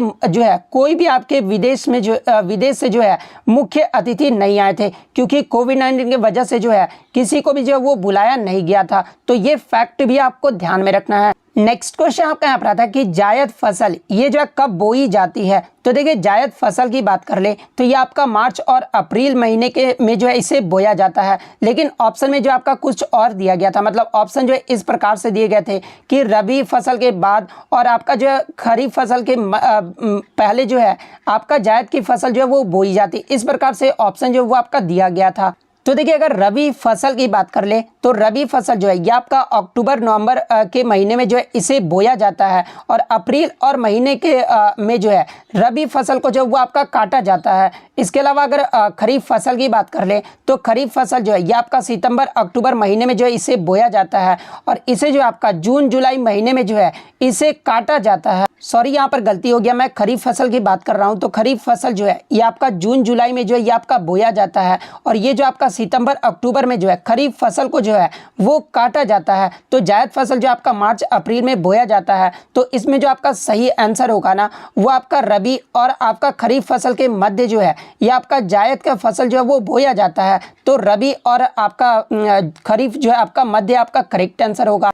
इसके अलावा जायद फसल के अन्य उदाहरण की बात कर ले तो देखिए टड्डा, तरबूज, खरबूजा, खेड़ा, ककड़ी, लौकी, तुरई, बड़ी अरबी, ये सब जो आपके जायद फसल के उदाहरण है। तो ये फैक्ट भी आप ध्यान में रखिएगा। नेक्स्ट क्वेश्चन आपका यहाँ पर आता है कि आईसीसी वुमेन इमर्जिंग प्लेयर 2022 ये जो है कौन बनी है। तो देखिए आईसीसी वुमेन्स इमर्जिंग प्लेयर 2022 जो है ये भारत की रेणुका सिंह बनी है। तो रेणुका सिंह आपका यहाँ पे करेक्ट आंसर होगा। वहीं अगर पुरुषों की बात कर ले तो देखिए 2022 में पुरुषों के जो emerging cricketer of the year जो है ना ये आपके दक्षिण अफ्रीका के तेज गेंदबाज मार्को यानसन को जो है ये emerging cricketer of the year का जो अवार्ड है वो दिया गया है। तो ये फैक्ट भी आपको ध्यान में रखना है। और देखिए इससे प्रीवियस शिफ्ट में आपसे पूछा गया था कि आईसीसी मेंस T20 पुरुष में क्रिकेटर ऑफ द ईयर ये जो है किसे चुना गया है। तो देखिए ICC men's T20 cricketer of the year 2022 का जो है ये आपके भारत के बल्लेबाज सूर्य कुमार यादव को जो है वो चुना गया था। तो ये फैक्ट भी आपको ध्यान में रखना है। इसके अलावा आईसीसी 2022 का क्रिकेटर ऑफ द ईयर अगर पूछा जाए तो ये आपके पाकिस्तान के बल्लेबाज बाबर आजम को चुना गया है। और 2022 के ICC one day cricketer of the year भी अगर पूछा जाए तो ये भी आपका जो है बाबर आजम को चुना गया था। तो इतने पॉइंट जो आप ध्यान में रखिएगा। नेक्स्ट क्वेश्चन आपका यहाँ पर आता है कि 2011 की जनगणना के अनुसार भारत का जो है मृत्यु दर जो है वो क्या रहा था। तो देखिए 2011 की जनगणना के अनुसार भारत का जो मृत्यु दर है ना वो आपका 1000 जनसंख्या पे जो है आपका जो मृत्यु दर रहा था वो आपका 7.2% रहा था। तो 7.2 आपका यहाँ पे करेक्ट आंसर होगा। इसके अलावा बात कर ले भारत में शिशु मृत्यु दर अगर पूछा जाए तो देखिए सबसे पहले तो आप जान लीजिए कि शिशु मृत्यु दर होता क्या है। तो देखिए 1 वर्ष से कम उम्र के प्रति 1000 बच्चों के जन्म दर पर होने वाली जो मृत्यु की संख्या होती है ना उसे ही जो आपका शिशु मृत्यु दर कहा जाता है। और 2011 की जनगणना के अनुसार जो आपका शिशु मृत्यु दर रहा था ना वो आपका 44 रहा था, यानी 1000 पर जो है आपका 44 रहा था। तो ये फैक्ट भी आपको ध्यान में रखना है। नेक्स्ट क्वेश्चन आपका यहाँ पर आता है कि 2023 फाइड वर्ल्ड चैंपियनशिप यानी 2023 का जो शतरंज विश्व चैंपियनशिप है ना ये किसने जीता है। तो देखिए 2023 के विश्व शतरंज चैंपियनशिप जो है ये आपके जीएम डिंग लीरेन ने जीता है। तो जीएम डिंग लीरेन आपका यहाँ पे करेक्ट आंसर होगा। नेक्स्ट क्वेश्चन आपका यहाँ पर आता कि लॉर्ड्स क्रिकेट ग्राउंड में 2012 में जो है ओलंपिक का कौन सा प्रतियोगिता जो है यानी इवेंट जो है वो आपका खेला गया था। तो देखिए मैं आपको बता दूं कि 2012 का जो ओलंपिक है ना ये आपका इंग्लैंड देश यानी लंदन में जो है आपका आयोजित जो है वो किया गया था और इसमें भारत ने जो टोटल 6 पदक जीते थे, जिसमें आपका 2 सिल्वर और 4 ब्रॉन्ज मेडल जो है वो शामिल था। और 2012 ओलंपिक में जो है लंदन क्रिकेट्स ग्राउंड में जो है ये आपके महिलाओं की व्यक्तिगत तीरंदाजी यानी आर्चरी का जो इवेंट है ना वो खेला गया था। तो आर्चरी इवेंट आपका यहाँ पे करेक्ट आंसर होगा। नेक्स्ट क्वेश्चन आपका यहाँ पर था कि नील्स बोर ने परमाणु का जो मॉडल है ना ये कब दिया गया था। तो देखिए नील्स बोर के द्वारा परमाणु का जो मॉडल है ना ये आपका 1913 में दिया गया था। तो 1913 आपका यहाँ पे करेक्ट आंसर होगा। इसके अलावा बात कर रहे डाल्टन के द्वारा परमाणु की जो खोज है ये कब किया गया था। तो देखिए परमाणु की जो खोज है ये आपका डाल्टन के द्वारा किया गया था और ये आपका 1803 में जो है वो किया गया था। इसके अलावा न्यूट्रॉन की जो खोज है ये आपका जेम्स चैडविक के द्वारा 1932 में किया गया था। इलेक्ट्रॉन की खोज की बात कर ले तो ये आपका जे थॉमसन के द्वारा 1897 में जो है इलेक्ट्रॉन की जो खोज है वो किया गया था। इसके अलावा लगातार एग्जाम में यहाँ से प्रश्न पूछा जाता है कि कोशिका की खोज ये जो है किसके द्वारा किया गया था। तो देखिए कोशिका की जो खोज है ना ये 1665 ईस्वी में रॉबर्ट हुक के द्वारा जो है वो किया गया था। इसके अलावा एग्जाम में अगर पूछा जाए कि जीवित कोशिका की खोज ये जो है किसके द्वारा किया गया था। तो देखिए जीवित कोशिका की जो खोज है ना ये आपके ल्यूवेन हॉक के द्वारा 1674 में जो है वो किया गया था। तो ये फैक्ट भी आप ध्यान में रखिएगा। इसके अलावा मैं आपको बता दूं कि डायनामाइट का जो खोज है ना ये आपके अल्फ्रेड नोबल के द्वारा किया गया था। इसके अलावा आधुनिक जो आपका मेंडलीव के द्वारा जो आपका आधुनिक आवर्त सारणी दिया गया था इसे जो है कब प्रस्तुत किया गया था। तो देखिए मेंडलीव का जो आवर्त सारणी है ना ये 1869 में जो ये प्रस्तुत किया गया था। तो ये सारे पॉइंट जो आपको ध्यान में रखना है। नेक्स्ट क्वेश्चन आपका यहाँ पर था कि राष्ट्रीय आय निकालने के लिए एनएनपी यानी नेट नेशनल प्रोडक्ट में जो है ये किसे घटाया जाता है। तो देखिए राष्ट्रीय आय यानी नेशनल इनकम का फॉर्मूला क्या होता है। तो ये आपका एनएनपी यानी नेट नेशनल प्रोडक्ट प्लस आपका क्या होता है तो सब्सिडरी होता है। इसके अलावा माइनस क्या करते हैं तो आप टैक्स को जो है माइनस करते हैं यानी इनडायरेक्ट टैक्स को जो है वो आप माइनस करते हैं। तो देखिए राष्ट्रीय आय निकालने के लिए एनएनपी में जो है ये किसे घटाया जाता है। तो इसमें जो आपका अप्रत्यक्ष कर को जो है वो घटाया जाता है। तो इनडायरेक्ट टैक्स आपका यहाँ पे करेक्ट आंसर होगा। नेक्स्ट क्वेश्चन आपका यहाँ पर आता है कि नाबार्ड से जो है स्टेटमेंट बेस्ड प्रश्न पूछे गए थे, जहां पर आपका 3 स्टेटमेंट जो है वो आपका दिया गया था। पहला स्टेटमेंट जो आपका दिया गया था कि नाबार्ड जो है एक वित्तीय संस्था है जो कि आपका ग्रामीण बैंक पर जो है वो केंद्रित है। तो ये स्टेटमेंट आपका सही है क्योंकि नाबार्ड जो है एक आपका वित्तीय संस्था है जो ग्रामीण बैंक को जो है वो आपका लोन देता है। सेकंड स्टेटमेंट आपका दिया गया था कि नाबार्ड की जो स्थापना है ना ये 12 जुलाई 2015 को जो है ये किया गया था। तो ये स्टेटमेंट जो आपका गलत है क्योंकि नाबार्ड की जो स्थापना है ना ये 12 जुलाई 1982 को जो है इसकी स्थापना जो है वो किया गया था। थर्ड स्टेटमेंट आपका दिया गया था कि नाबार्ड ने जो है एसएचजी को डिजिटल बनाने की पहल जो है वो शुरू की है। तो देखिए मैं आपको बता दूं कि नाबार्ड ने देश में सभी एसएचजी यानी स्वयं सहायता समूह के डिजिटलीकरण करने के लिए जो है एक परियोजना ई शक्ति जो है वो शुरू किया गया है। तो ये भी स्टेटमेंट आपका जो है वो सही दिया गया है। तो ऑप्शन में ए और सी करके जरूर दिया गया होगा। तो ए और सी आपका यहाँ पे करेक्ट आंसर होगा। अगला क्वेश्चन आया था कि हरिप्रसाद चौरसिया का संबंध ये जो आपका किस वाद्य यंत्र से है। तो देखिए पंडित हरिप्रसाद चौरसिया का जो संबंध है ना ये आपके बांसुरी वाद्य यंत्र से है। तो बांसुरी वादक आपका यहाँ पे करेक्ट आंसर होगा। इसके अलावा मैं आपको बता दूं कि हरिप्रसाद चौरसिया को जो है 1992 में पद्म भूषण से सम्मानित किया गया था और इन्हें 2000 ईस्वी में जो है पद्म विभूषण पुरस्कार से भी जो है वो सम्मानित किया गया था। तो ये फैक्ट भी आपको ध्यान में रखना है। इसके अलावा बात कर ले अन्य प्रमुख बांसुरी वादक के बारे में, जैसे कि एन लीला, पन्नालाल घोष, राजेंद्र प्रसाद, वी कुंजमणि, इन सभी का जो संबंध है ना ये आपके बांसुरी वाद्य यंत्र से है। तो ये सारे फैक्ट जो आपको ध्यान में रखना है। नेक्स्ट क्वेश्चन आपका यहाँ पर आता है कि फ्रंटियर गांधी या सीमांत गांधी के नाम से जो है ये किसे जाना जाता है। तो देखिए खान अब्दुल गफ्फार खान को जो है ये फ्रंटियर गांधी या सीमांत गांधी के नाम से जो है वो जाना जाता है। तो खान अब्दुल गफ्फार खान आपका यहाँ पे करेक्ट आंसर होगा। इसके अलावा मैं आपको बता दूं कि खान अब्दुल गफ्फार खान ये जो है भारत रत्न पाने वाले जो है ये पहले विदेशी व्यक्ति थे और इन्हें भारत रत्न से कब सम्मानित किया गया था। तो इन्हें 1987 में जो है भारत रत्न से जो है वो सम्मानित किया गया था। इसके अलावा मैं आपको बता दूं कि खान अब्दुल गफ्फार खान को जो है 1985 में नोबेल शांति पुरस्कार के लिए भी जो है इन्हें नामित जो है वो किया गया था। इसके अलावा मैं आपको बता दूं कि खान अब्दुल गफ्फार खान के ही द्वारा जो है वर्ष 1929 में खुदाई खिदमतगार आंदोलन, जिसे जो है रेड शर्ट्स आंदोलन भी जो है वो कहा जाता है, ये आंदोलन जो है इनके द्वारा जो है वो आपका शुरू किया गया था। तो ये सारे फैक्ट जो है आपको ध्यान में रखना है। नेक्स्ट क्वेश्चन आपका यहाँ पर आता है कि पहला अंतर्राष्ट्रीय वनडे क्रिकेट मैच ये जो है कब खेला गया था। तो देखिए पहला अंतर्राष्ट्रीय एक दिवसीय मैच जो है ये आपका 5 जनवरी 1971 को खेला गया था। तो 5 जनवरी 1971 आपका यहाँ पे करेक्ट आंसर होगा। इसके अलावा बात कर ले पहला वनडे मैच ये जो है कहाँ पर खेला गया था। तो ये आपका ऑस्ट्रेलिया के मेलबोर्न क्रिकेट ग्राउंड में जो है ये आपका खेला गया था। और किन के मध्य खेला गया था। तो ये आपका ऑस्ट्रेलिया और इंग्लैंड टीम के मध्य जो है ये मैच खेला गया था, जिसमें पहले मैच में जो है ऑस्ट्रेलिया ने जो है 5 विकेट से जो वो खिताब जो है वो जीत लिया था। तो ये फैक्ट भी आप ध्यान में रखिएगा।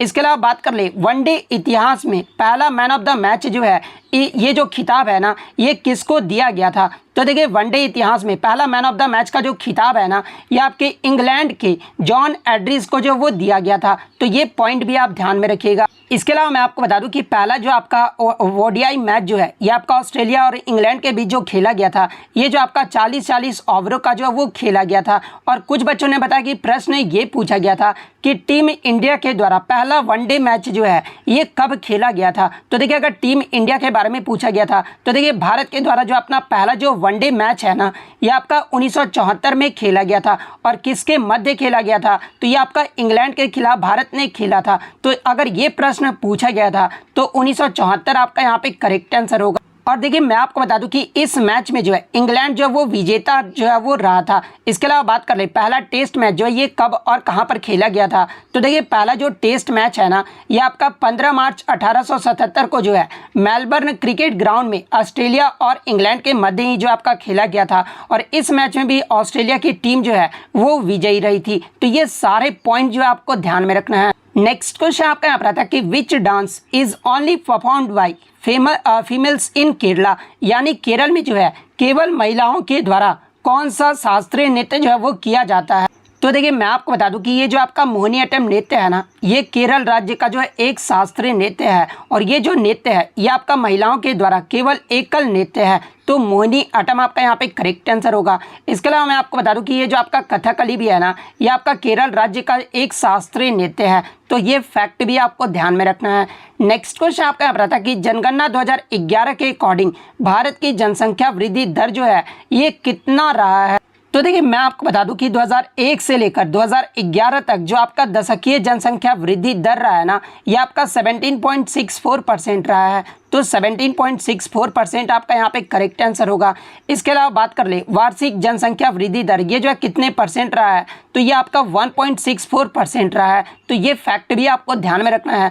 इसके अलावा 2011 की जनगणना की बात कर ले तो ये जो आपका 15वीं जनगणना था और स्वतंत्रता के बाद जो है ये आपका 7वीं जनगणना था। यानी भारत में जो पहली जनगणना है ये कब हुआ था। तो देखिए भारत में जो पहला जनगणना है ना ये आपका 1872 में 1871-72 में हुआ था। और पहला जो नियमित जनगणना है ना ये आपका 1881 में हुआ था।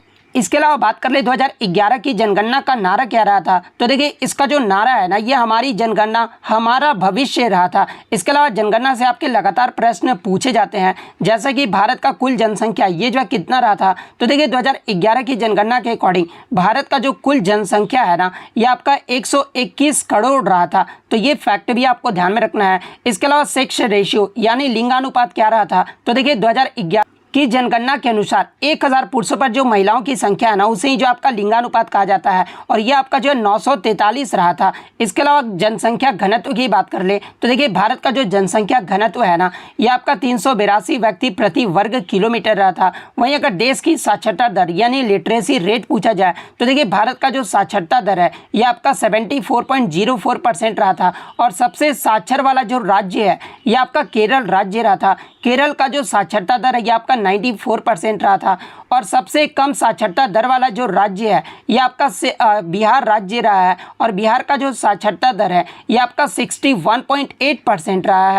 इसके अलावा सबसे अधिक पुरुष साक्षरता वाला राज्य अगर पूछा जाए तो वो भी आपका केरल राज्य है। केरल में जो पुरुष साक्षरता दर रहा था ना वो 96% रहा था। और सबसे अधिक महिला साक्षरता दर वाले भी जो राज्य है ये आपका केरल राज्य ही रहा था। केरल का जो महिला साक्षरता दर है ये आपका 92% रहा था। इसके अलावा बात कर ले आपका जो है सबसे कम महिला साक्षरता दर वाला राज्य अगर पूछा जाए तो देखिए सबसे कम महिला साक्षरता दर वाला जो राज्य है ना ये आपका बिहार राज्य ही रहा था। बिहार का जो महिला साक्षरता दर है ना ये आपका 51.5% रहा था।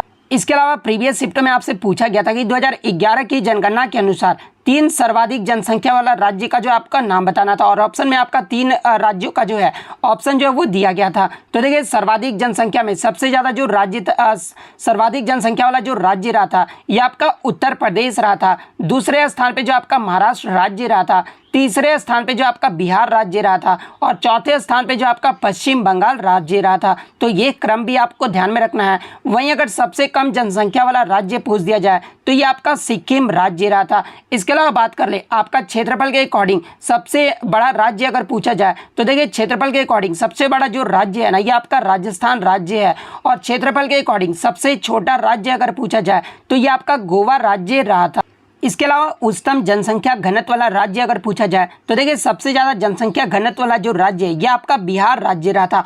ओवरऑल अगर पूछा जाए कि किस राज्य या केंद्र शासित प्रदेश का जनसंख्या घनत्व जो है वो सबसे ज़्यादा रहा था तो फिर आपका दिल्ली जो है वो करेक्ट आंसर होगा। और बिहार का जनसंख्या घनत्व कितना रहा था तो ये आपका 1106 रहा था। सबसे कम जनसंख्या घनत्व वाला राज्य अगर पूछा जाए तो ये आपका अरुणाचल प्रदेश रहा था। अरुणाचल प्रदेश का जो जनसंख्या घनत्व है ना ये आपका मात्र 17 रहा था। इसके अलावा उच्चतम लिंगानुपात वाला राज्य मैंने आपको बता दिया ये आपका केरल राज्य होगा। केरल राज्य का जो लिंगानुपात है ये आपका 1084 रहा था। और सबसे कम लिंगानुपात वाला राज्य अगर पूछा जाए तो ये आपका हरियाणा राज्य रहा था। हरियाणा राज्य का जो लिंगानुपात है ना ये आपका 879 रहा था। इसके अलावा एग्जाम में पूछा जाता है कि 2011 की जनगणना के अनुसार सर्वाधिक अनुसूचित जाति की जनसंख्या ये जो किस राज्य में है तो देखिए अनुसूचित जाति यानी एससी का जो आपका सबसे ज़्यादा जो जनसंख्या है ना ये आपके उत्तर प्रदेश राज्य में है। और सबसे कम अनुसूचित जाति की जनसंख्या जो है यह आपका नागालैंड राज्य में है। सर्वाधिक अनुसूचित जनजाति की जनसंख्या की बात कर ले तो ये आपका मध्य प्रदेश राज्य में है। और सबसे कम अनुसूचित जनजाति यानी एसटी की जो जनसंख्या है ना ये आपका पंजाब राज्य में है। तो ये सारे फैक्ट जो है आपको ध्यान में रखना है। नेक्स्ट क्वेश्चन आपका यहाँ पर आता है कि बहमनी शासक ताजुद्दीन फिरोज ने निम्नलिखित में से किस विजयनगर शासक की बेटी के साथ जो है ये विवाह किया था। तो देखिए ये जो आपका ताजुद्दीन फिरोज था ना ये आपका एक बहमनी शासक था और इसने जो है आपके देवराय प्रथम जो आपके विजयनगर शासक की बेटी थी इनसे जो है वो विवाह किया था। तो देवराय प्रथम आपका यहाँ पे करेक्ट आंसर होगा। नेक्स्ट क्वेश्चन आपका यहाँ पर आता कि ISSF विश्व कप 2022 में भारत ने जो टोटल कितने पदक जीते हैं। तो देखिए मैं आपको बता दूं कि ISSF विश्व कप 2022 यानी जो आपका अंतर्राष्ट्रीय निशानेबाजी जो आपका 2022 है ना ये आपका काहिरा में आयोजित किया गया था। और इसमें भारत के द्वारा जो है टोटल आपके 7 पदक जो है वो जीते गए थे जिसमें आपका 4 स्वर्ण पदक, 2 रजत पदक और 1 कांस्य पदक शामिल था। तो 7 पदक आपका यहाँ पे करेक्ट आंसर होगा। अगर सिर्फ स्वर्ण पदक पूछा जाए तो 4 जो वो आपका स्वर्ण पदक जीता गया था। अगर सिर्फ सिल्वर मेडल पूछा गया था तो 2 फिर आपका करेक्ट आंसर होगा। तो ये फैक्ट भी आप ध्यान में रखिएगा। और देखिए मैं आपको बता दूं कि ISSF विश्व कप 2022 में जो है भारत पदक तालिका में जो है ये आपके पहले स्थान पर जो वो आपका रहा था। और दूसरे स्थान पर जो आपका देश रहा था ये आपका नॉर्वे रहा था। नॉर्वे के द्वारा जो आपके टोटल जो वो आपके 6 पदक जो है वो जीते गए थे। नेक्स्ट क्वेश्चन आपका यहाँ पर आता कि राजा पर्व जो त्यौहार है ना ये किस राज्य में मनाया जाता है। तो देखिए राजा पर्व त्यौहार की बात कर ले तो ये आपका मानसून की शुरुआत और पृथ्वी के नारित्व का जश्न मनाने वाला एक जो आपका अनूठा त्यौहार है। और ये जो आपका राजा पर्व त्यौहार है ना ये आपका 3 दिनों तक जो है इस त्यौहार को जो है वो मनाया जाता है। और ये जो आपका उड़ीसा राज्य में मनाया जाता है। तो उड़ीसा आपका यहाँ पे करेक्ट आंसर होगा। नेक्स्ट क्वेश्चन आपका यहाँ पर था कि the ideals of liberty, equality and fraternity enshrined in the preamble of the constitution of India were adopted under inspiration from यानी भारत के संविधान की प्रस्तावना में ये जो आपके 3 शब्द जो निहित है ना यानी स्वतंत्रता, समानता और बंधुत्व ये जो आपके आदर्श वाक्य हैं ये किसकी प्रेरणा से जो है ये आपका अपनाया गया। तो देखिए भारत के संविधान में प्रस्तावना में जो आपके स्वतंत्रता, समानता और बंधुत्व, ये जो आपके आदर्श वाक्य है ना, ये आपके फ्रेंच रिवॉल्यूशन यानी फ्रांसीसी क्रांति से जो है ये आपका अपनाया गया था। तो फ्रांसीसी क्रांति आपका यहाँ पे करेक्ट आंसर होगा। इसके अलावा मैं आपको बता दूं कि स्वतंत्रता, समानता और बंधुत्व के जो ये आपके आदर्श वाक्य है ना, जो कि आपके प्रस्तावना में निहित है और ये जो आपके फ्रांस देश के संविधान से जो वो लिया गया है। तो ये फैक्ट भी आपको ध्यान में रखना है। नेक्स्ट क्वेश्चन आपका यहाँ पर आता है कि पुरी में जो आपका रथ यात्रा निकाला जाता है ना, ये आपका किस भगवान के लिए निकाला जाता है। तो देखिए पुरी का जो रथ यात्रा है ये आपके भगवान जगन्नाथ के लिए जो है वो निकाला जाता है। तो भगवान जगन्नाथ आपका यहाँ पे करेक्ट आंसर होगा। इसके अलावा मैं आपको बता दूं कि ये जो आपका प्रसिद्ध भगवान जगन्नाथ जो रथ यात्रा है ना, इसे जो आपका कार महोत्सव या फिर रथ उत्सव के नाम से भी जो है वो जाना जाता है। इसके अलावा एग्जाम में एक प्रश्न और पूछा जाता है कि भगवान जगन्नाथ के रथ को जो है ये क्या कहा जाता है। तो देखिए भगवान जगन्नाथ के रथ को जो है ये आपका नंदी घोष जो है वो कहा जाता है। तो ये फैक्ट भी आपको ध्यान में रखना है। नेक्स्ट क्वेश्चन आपका यहाँ पर आता है कि इंटर ट्रॉपिकल कन्वर्जेंस जोन यानी ITCZ जो है ये आपका किससे संबंधित है। तो देखिए मैं आपको बता दूं कि अंत उष्णकटिबंधीय अभिसरण क्षेत्र यानी ITCZ जो है पृथ्वी के भूमध्य रेखा यानी इक्वेटोरियल रीजन के पास का जो है एक क्षेत्र है जहां उत्तरी और दक्षिणी गोलार्ध की व्यापारिक जो पवने हैं ना वो आपके एक साथ जो वो मिलता है। तो पवन से रिलेटेड आपका है, तो पवने आपका यहाँ पे करेक्ट आंसर होगा। नेक्स्ट क्वेश्चन आपका यहाँ पर आता है कि मणिपुरी नृत्य के लिए 2021 का जो संगीत नाटक अकादमी पुरस्कार है ना ये किसे दिया गया है। तो देखिए मणिपुरी नृत्य के लिए 2021 का जो संगीत नाटक अकादमी पुरस्कार है ये आपके थोकोचोम इबेमुबी देवी को जो वो दिया गया है। तो थोकचोम इबेमुबी देवी आपका यहाँ पे करेक्ट आंसर होगा, जो कि आपके मणिपुरी नृत्य से संबंधित है। नेक्स्ट क्वेश्चन आपका यहाँ पर आता है कि बंदरगाह को जोड़ने वाली योजना कौन सी है। तो देखिए ये जो आपका सागरमाला जो परियोजना है ना ये आपका केंद्र सरकार के द्वारा शुरू किया गया एक योजना है जो कि आपके बंदरगाहों के आधुनिकीकरण से संबंधित है। तो सागरमाला परियोजना आपका यहाँ पे करेक्ट आंसर होगा। इसके अलावा मैं आपको बता दूं कि ये जो आपका सागरमाला परियोजना है ना इसे आपके जहाजरानी मंत्रालय के द्वारा 31 जुलाई 2015 को जो है इसे शुरू किया गया था। तो ये फैक्ट भी आपको ध्यान में रखना है। नेक्स्ट क्वेश्चन आपका यहाँ पर था कि फ्रीक्वेंसी का जो ऐसा यूनिट पूछा गया था यानी आवृत्ति का जो आपका ऐसा यूनिट पूछा गया था। तो देखिए फ्रीक्वेंसी का जो ऐसा यूनिट होता है ना वो आपका हर्ट्ज होता है। तो हर्ट्ज आपका यहाँ पे करेक्ट आंसर होगा। इसके अलावा बात कर ले पोटेंशियल डिफरेंस का ऐसा यूनिट क्या होता है। तो देखिए पोटेंशियल डिफरेंस का जो ऐसा यूनिट है ना ये आपका वोल्ट होता है। तो ये फैक्ट भी आपको ध्यान में रखना है। इसके अलावा इलेक्ट्रिकल रेजिस्टेंस यानी विद्युत प्रतिरोध का ऐसा यूनिट क्या होता है। तो देखिए विद्युत प्रतिरोध का जो ऐसा यूनिट है ना ये आपका ओम होता है। इसके अलावा वर्क एंड एनर्जी का ऐसा यूनिट पूछा जाता है। तो देखिए वर्क और एनर्जी का जो ऐसा यूनिट होता है ना वो आपका जूल होता है। तो ये फैक्ट भी आपको ध्यान में रखना है। नेक्स्ट क्वेश्चन आपका यहाँ पर था कि where is the headquarter of Indian Institute of Science यानी भारतीय विज्ञान संस्थान का मुख्यालय जो ये कहाँ पर स्थित है। तो देखिए भारतीय विज्ञान संस्थान का जो मुख्यालय है ना ये आपका बेंगलुरु कर्नाटक में स्थित है। तो बेंगलुरु आपका यहाँ पे करेक्ट आंसर होगा। नेक्स्ट क्वेश्चन आपका यहाँ पर आता है कि main advantage of import substitution policy यानी आयात प्रतिस्थापन नीति का जो मुख्य लाभ जो है वो क्या होता है। तो देखिए आयात प्रतिस्थापन की बात कर ले तो देखिए आयात प्रतिस्थापन एक ऐसा नीति है जिसका उद्देश्य विदेशी वस्तुओं और सेवाओं को घरेलू उत्पादित वस्तुओं के साथ बदलना होता है और इसमें स्थानीय उद्योगों को जो है बढ़ावा देने और आयात पर निर्भरता कम करने के लिए जो है सरकारी हस्तक्षेप जो वो शामिल किए गए हैं। तो ये जो आपका सब्स्टिट्यूशन जो पॉलिसी है ना ये इसमें जो आपका मुख्य लाभ क्या होता है। तो इसमें जो आपका स्थानीय उद्योगों को जो बढ़ावा दिया जाता है और आयात पर जो है वो आपका निर्भर जो है वो कम करने के लिए जो है ये आपका है। तो ये आपका यहाँ पे करेक्ट आंसर होगा। यानी इसमें जो है आपके स्थानीय उद्योगों को जो है वो आपका बढ़ावा दिया जाता है और आयात के निर्भरता पर जो है वो आपका कम जो है वो जोर दिया जाता है। नेक्स्ट क्वेश्चन आपका यहाँ पर था कि the reaction of ethanol with the concentrated sulphuric acid gives यानी एथेनॉल को जब 443 केल्विन टेम्परेचर पर आधे सांद्रित H2SO4 के साथ जब गर्म किया जाता है ना तो एथेनॉल के निर्जलीकरण से जो है हमें जो वो क्या प्राप्त होता है। तो देखिए जब एथेनॉल को यानी इथाइल अल्कोहल को जो है कंसंट्रेटेड सल्फ्यूरिक एसिड को जब 443 केल्विन टेम्परेचर पर गर्म किया जाता है तो हमें जो है इथीन जो है वो प्राप्त होता है और साथ ही साथ आपका वाटर भी जो है वो प्राप्त होता है। तो ऑप्शन में आपका इथीन दिया गया था। तो इथीन आपका यहाँ पे करेक्ट आंसर होगा। नेक्स्ट क्वेश्चन आता था कि उस्ताद विलायत खान का जो संबंध है ना ये किस वाद्य यंत्र से है। तो देखिए उस्ताद विलायत खान का जो संबंध है ना ये आपके सितार वाद्य यंत्र से है। तो सितार आपका यहाँ पे करेक्ट आंसर होगा। इसके अलावा बात कर ले प्रमुख वाद्य यंत्र और उनके वादक के बारे में, जहाँ से टीसीएस के द्वारा जो है प्रत्येक शिफ्ट में जो है आपके एक प्रश्न जो है वो पूछे जाते हैं। तो देखिए पंडित रविशंकर, उमा शंकर मिश्र, बुद्धादित्य मुखर्जी, विलायत खान, शाहिद परवेज, वंदे हसन, इन सभी का जो संबंध है ना ये आपके सितार वाद्य यंत्र से है। इसके अलावा अमजद अली खान, अलाउद्दीन खान, अली अकबर खान, विश्वजीत राय चौधरी, मुकेश शर्मा, बुद्धदेव दास गुप्ता, इन सभी का जो संबंध है ना ये आपके सरोद वाद्य यंत्र से है। इसके अलावा शिव कुमार शर्मा, भजन सोपारी, इनका जो संबंध है ये आपका संतूर वाद्य यंत्र से है।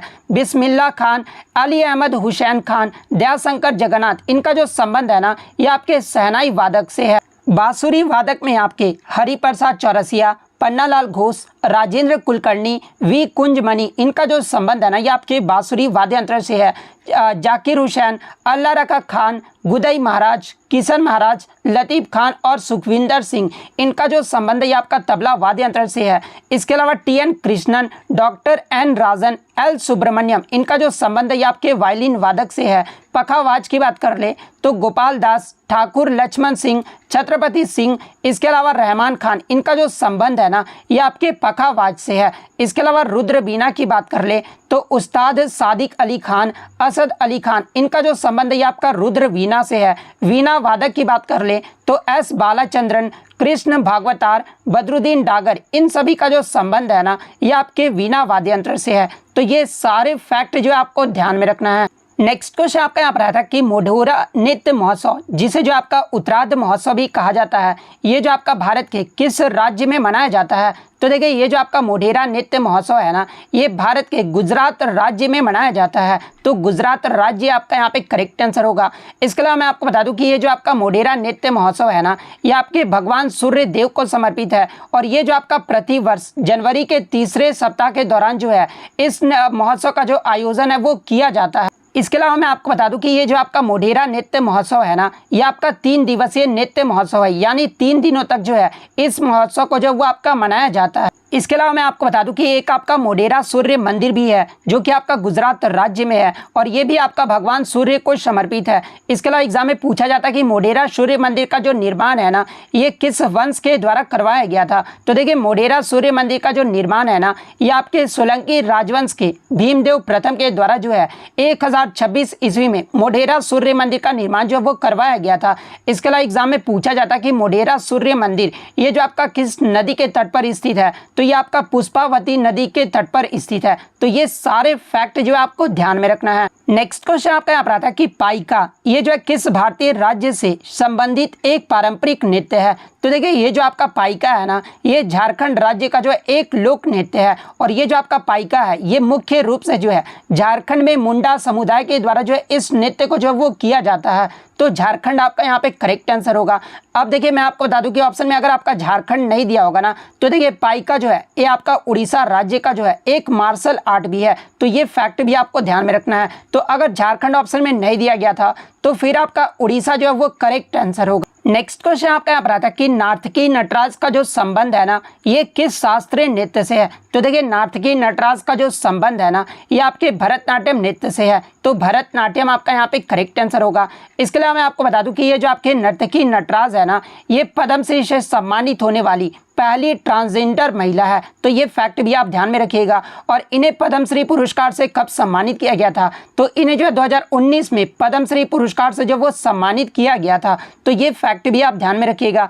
इसके अलावा बात कर ले भरतनाट्यम के बारे में तो देखिए भरतनाट्यम जो ये आपका तमिलनाडु राज्य का जो है एक आपका शास्त्रीय नृत्य है। इसके अलावा एग्जाम में पूछा जाता है कि नर्तकी नटराज ये जो है कहाँ की रहने वाली है। तो देखिए नर्तकी नटराज की बात कर लें तो ये आपके तमिलनाडु के मदुरई की रहने वाली है। तो ये फैक्ट भी आप ध्यान में रखिएगा। और इन्हें 2011 में जो है संगीत नाटक अकादमी पुरस्कार से भी जो है वो सम्मानित किया गया था। इसके अलावा भरतनाट्यम के अन्य प्रमुख कलाकारों की अगर मैं बात कर लूँ तो रुक्मणी देवी, मृणालिनी साराभाई, यामिनी कृष्णमूर्ति, सोनल मानसिंह, लीला सैमसन, इन सभी का जो संबंध है ना ये आपके भरतनाट्यम नृत्य से है। तो ये फैक्ट भी आप ध्यान में रखिएगा।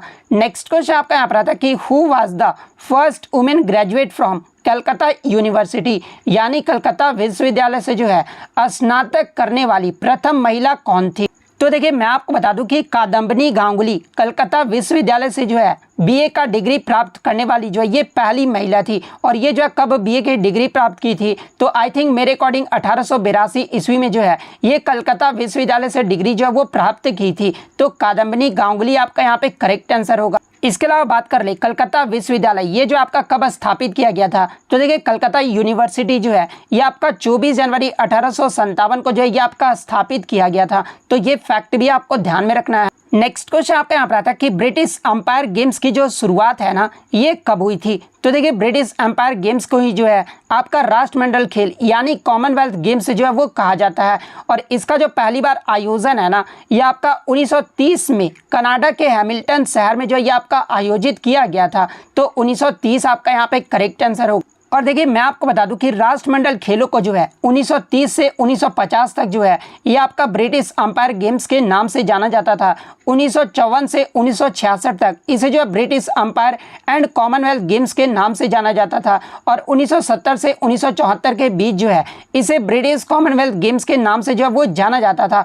और वर्तमान में जो है आपका ब्रिटिश अंपायर गेम्स को जो है ये आपका राष्ट्रमंडल खेल के नाम से जाना जाता है। इसके अलावा 22वां जो आपका संस्करण हुआ है राष्ट्रमंडल खेल का ये कहां पर आयोजित किया गया था? तो ये आपका 2022 में जो है इंग्लैंड के बर्मिंघम शहर में जो है ये आपका आयोजित किया गया। और 21वां जो आपका राष्ट्रीय खेल हुआ था राष्ट्रमंडल खेल हुआ था ये आपका 2018 में हुआ था जो कि आपका गोल्ड कोस्ट ऑस्ट्रेलिया में आयोजित किया गया था। और ये जो आपका कॉमनवेल्थ गेम्स है ना ये आपका प्रत्येक 4 साल बाद जो है ये आपका आयोजित किया जाता है। तो इतने पॉइंट जो आप ध्यान में रखिएगा। इसके अलावा बात कर ले भारत में कब जो आपका कॉमनवेल्थ गेम्स आयोजित किया गया था? तो आई थिंक 2010 में जो है भारत में जो आपका कॉमनवेल्थ गेम्स जो है वो आपका आयोजित किया गया था। नेक्स्ट क्वेश्चन आपका यहाँ पर आता कि आर्य समाज की जो स्थापना है ना ये कहाँ पर हुई थी? तो देखिए आर्य समाज की स्थापना की बात कर ले तो ये आपका 10 अप्रैल 1875 को गिरगांव मुंबई में जो आपका स्वामी दयानंद सरस्वती के द्वारा जो है आर्य समाज की स्थापना जो है वो की गई थी। तो मुंबई आपका यहाँ पे करेक्ट आंसर होगा।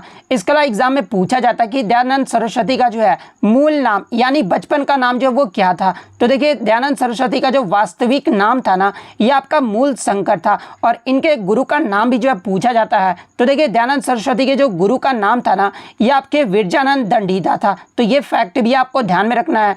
इसके अलावा मैं आपको बता दूं कि ये जो आपका सत्यार्थ प्रकाश ये जो पुस्तक है ना ये भी आपका दयानंद सरस्वती के द्वारा ही जो है 1875 में जो ये पुस्तक जो है वो लिखा गया था। तो ये सारे पॉइंट जो आप ध्यान में रखिएगा। नेक्स्ट क्वेश्चन आपका यहाँ पर था कि दक्कन का पठार यानी डेक्कन जो प्लेट्यू है ना ये किस राज्य में फैला हुआ नहीं है? तो देखिए अगर डेक्कन प्लेट्यू की बात कर ले तो ये आपका 3 पर्वत श्रृंखलाओं के बीच जो ये आपका स्थित है। और ये आपके भारत के 8 राज्यों तक जो ये आपका फैला हुआ है। और वो 8 राज्य कौन कौन से हैं?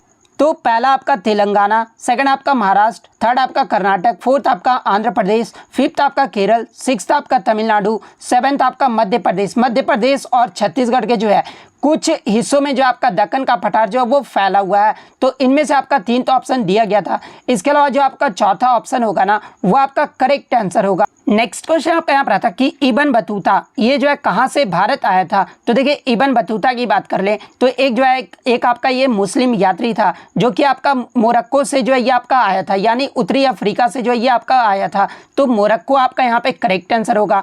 इसके अलावा एग्जाम में एक प्रश्न और पूछा जाता है कि ये जो आपका इब्न बतूता था ना ये किसके शासनकाल के दौरान जो है ये भारत आया था? तो देखिए इब्न बतूता जो है ये आपका मोहम्मद बिन तुगलक के शासनकाल के दौरान जो है ये भारत आया था। इसके अलावा ये जो आपका रेहला नामक पुस्तक है ना ये आपके इब्न बतूता के द्वारा ही जो ये आपका लिखा गया था। तो ये फैक्ट भी आपको ध्यान में रखना है। नेक्स्ट क्वेश्चन आपका यहाँ पर था कि 13वें संसद रत्न पुरस्कार 2023 का जो है लाइफ टाइम अचीवमेंट पुरस्कार जो है ये किसे दिया गया है? तो देखिए 13वें संसद रत्न पुरस्कार 2023 का लाइफ टाइम अचीवमेंट पुरस्कार जो है ये आपके टी.के. रंगराजन को दिया गया है। तो टी.के. रंगराजन आपका यहाँ पे करेक्ट आंसर होगा। लेकिन कुछ बच्चों ने प्रश्न ये बताया कि क्वेश्चन ये पूछा गया था कि ग्लोबल एजुकेशन मेंटर अवार्ड 2023 में लाइफ टाइम अचीवमेंट अवार्ड जो है ये किसे दिया गया है? तो देखिए अगर ये प्रश्न पूछा गया था तो देखिए मैं आपको बता दूं कि एशियन न्यूज़ इंटरनेशनल के संस्थापक और इसके अध्यक्ष प्रेम प्रकाश को जो है शिक्षा और पत्रकारिता के क्षेत्र में जो है